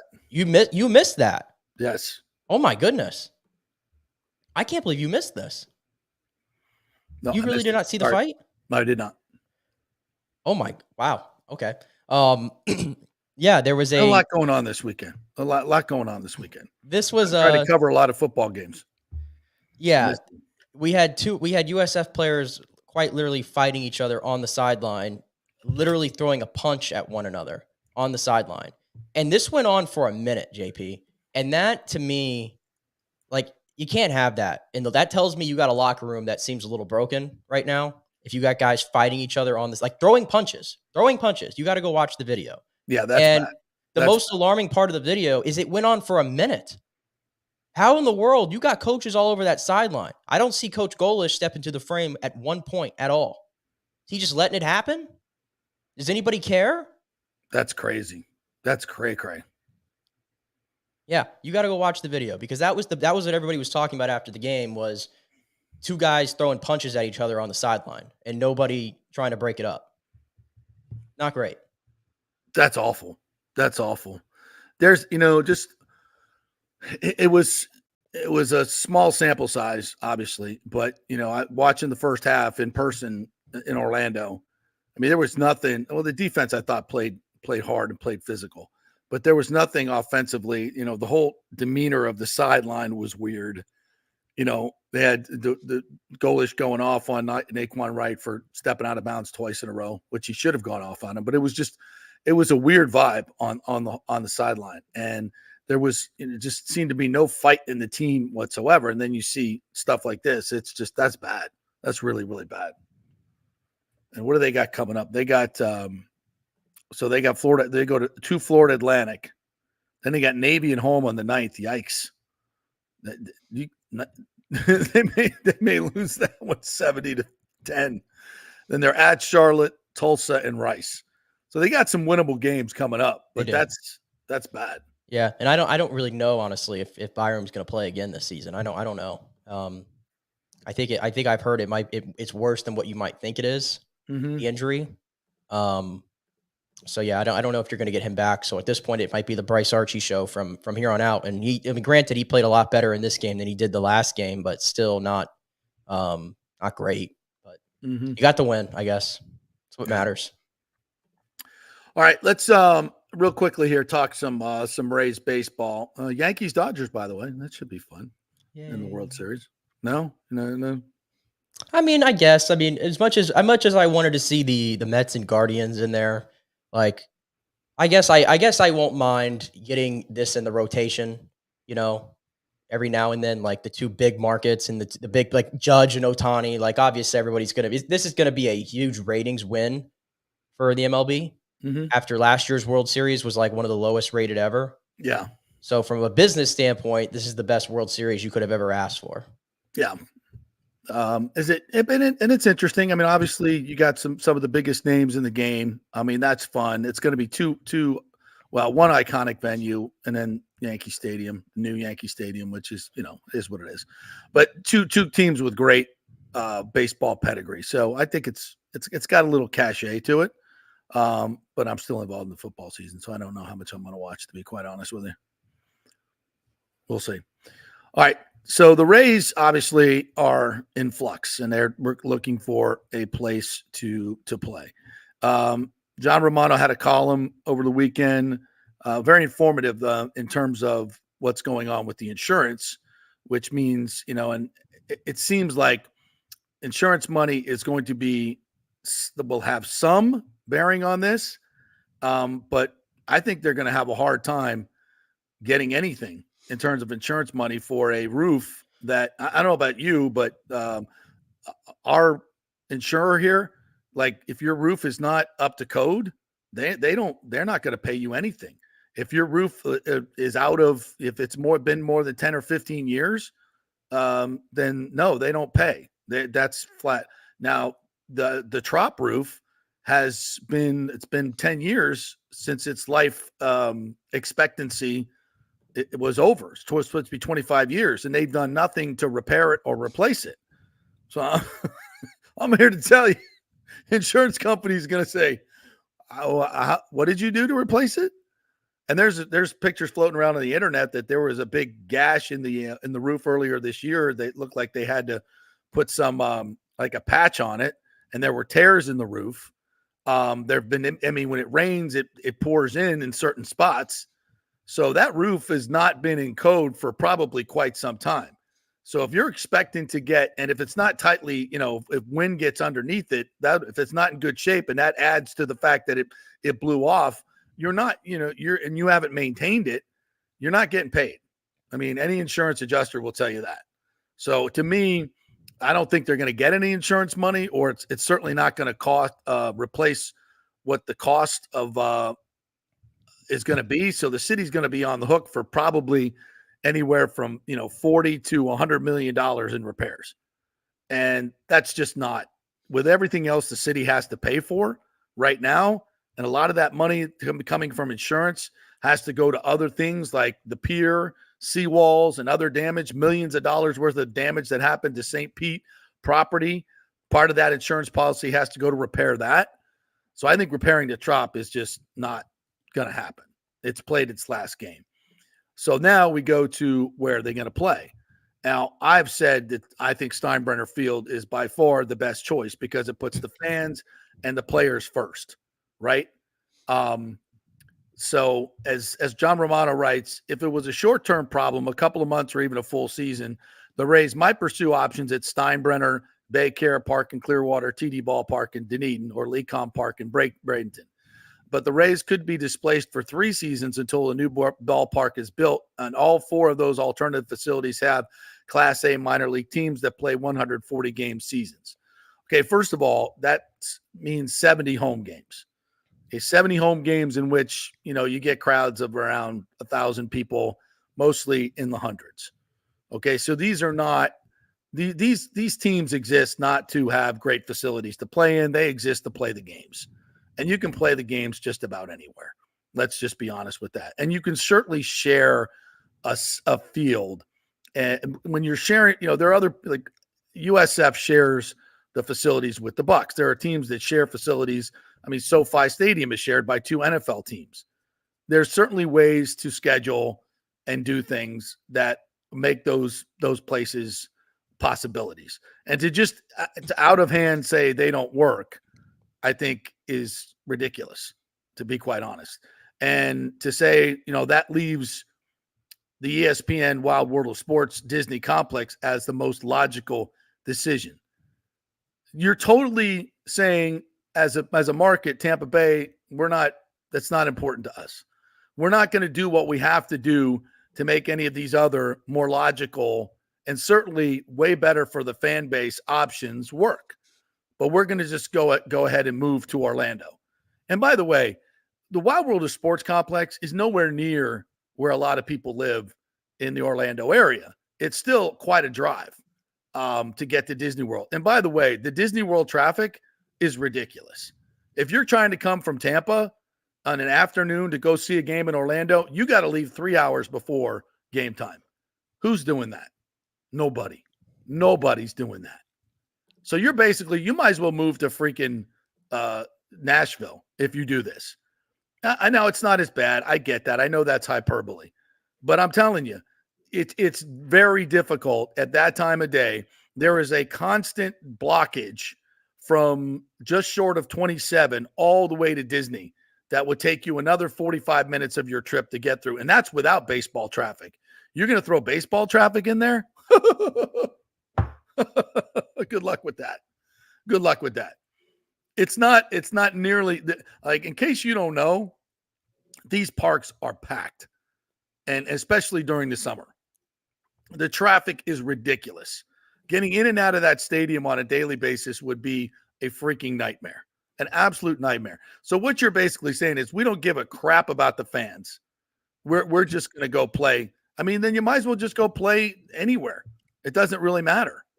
To me, it's incumbent upon the Rays to exhaust every alternative here in this local area. And from what I'm told, this playing at Steinbrenner Field listen, there's a lot of logistical issues. There's no denying that. But they're no worse than most every other place you could play. Now, Disney World, yes, they don't have another minor league team playing there, but they have tons of events that are going on there. Like maybe as much as a minor league team would have. So to just dismiss out of hand playing in the local area, I think is just silly. And to me, they have to do whatever they can to make Steinbrenner work, because I don't think Clearwater works just because there's the egress, the access, the parking, everything. You've got to build up the stadium. I mean, none of that really works. And you have a centrally located place where you have built-in roads going in and out because of Ray J Stadium. And you can obviously make it your own with signage, and you can find a way to the Tampa Tarpons and find a place for them to play. And that to me is the way to go here. And Disney's Wild World of Sports, while it is in Orlando and it's 90 miles from the Trop, it might as well be 5 hours because it just doesn't work for local fans for the most part. So I don't see that as an option, a very good one at all. So I would hope that this, and I think it's a great opportunity for the Rays to really court where 90% of their fans come from anyway, and that's Hillsborough County. And that's, to me, where this should be going. All right. Any thoughts on that, Nick? Anything? My gut still tells me like Orlando, like will still probably end up being the spot. I don't know why, but I feel like that's where my gut still tells me, even though I'd rather it be here somewhere a little bit closer, but it does kind of feel like, and granted, the Rays have not really said anything yet, but it seems like that's where all roads are leading, but we'll see. They got to make a decision really soon though. I think like right after the World Series ends, you don't have much time until like we start to really kick off the off season. So I think this is going to be settled relatively soon, but it's not going to be the Trop. I think we know that. Yeah, that is out. That's not. Yeah, and Al Langfield, definitely not an option either. All right, that'll do it for us on this Game Day Monday. We are going to be doing a post-game show. Peter and I will be doing that after the game from the field tonight. Hopefully it's a big win on Monday Night Football. If they, I don't know, all those ESPN people will be down there. I don't know if they'll let us be down there. But I was going to, my last thing that bothered me though, going into this game tonight is, so there's the Manning cast tonight. And sometimes I dabble into the Manning cast and I have to like keep an eye on it for like work purposes and stuff. Mm-hmm. And they did unveil the guest list tonight. And I was scratching my head because this game's being played in Tampa, in case anybody didn't know. And two of the three guests that are on tonight are Joe Flacco and Ed Reed. And there's no Tampa guest. And I'm like, that's interesting because last time I checked, usually when you're at the home teams, the home team on Monday Night Football, usually you have at least one guest on that Manning cast, but it's Joe Flacco and Ed Reed tonight. So where's Gronk? There's no Gronk. I'm like, you couldn't find anybody Tampa associated to get on the Manning cast tonight. You're not going to bother with that. Wow. Just all Ravens. Slap in the face. Brady wasn't available. Yeah, he's got another job. I get it. For another network. Yeah. But regardless of that, let's have a game tonight. Have a game tonight. The red jerseys are out. Let's have a damn game.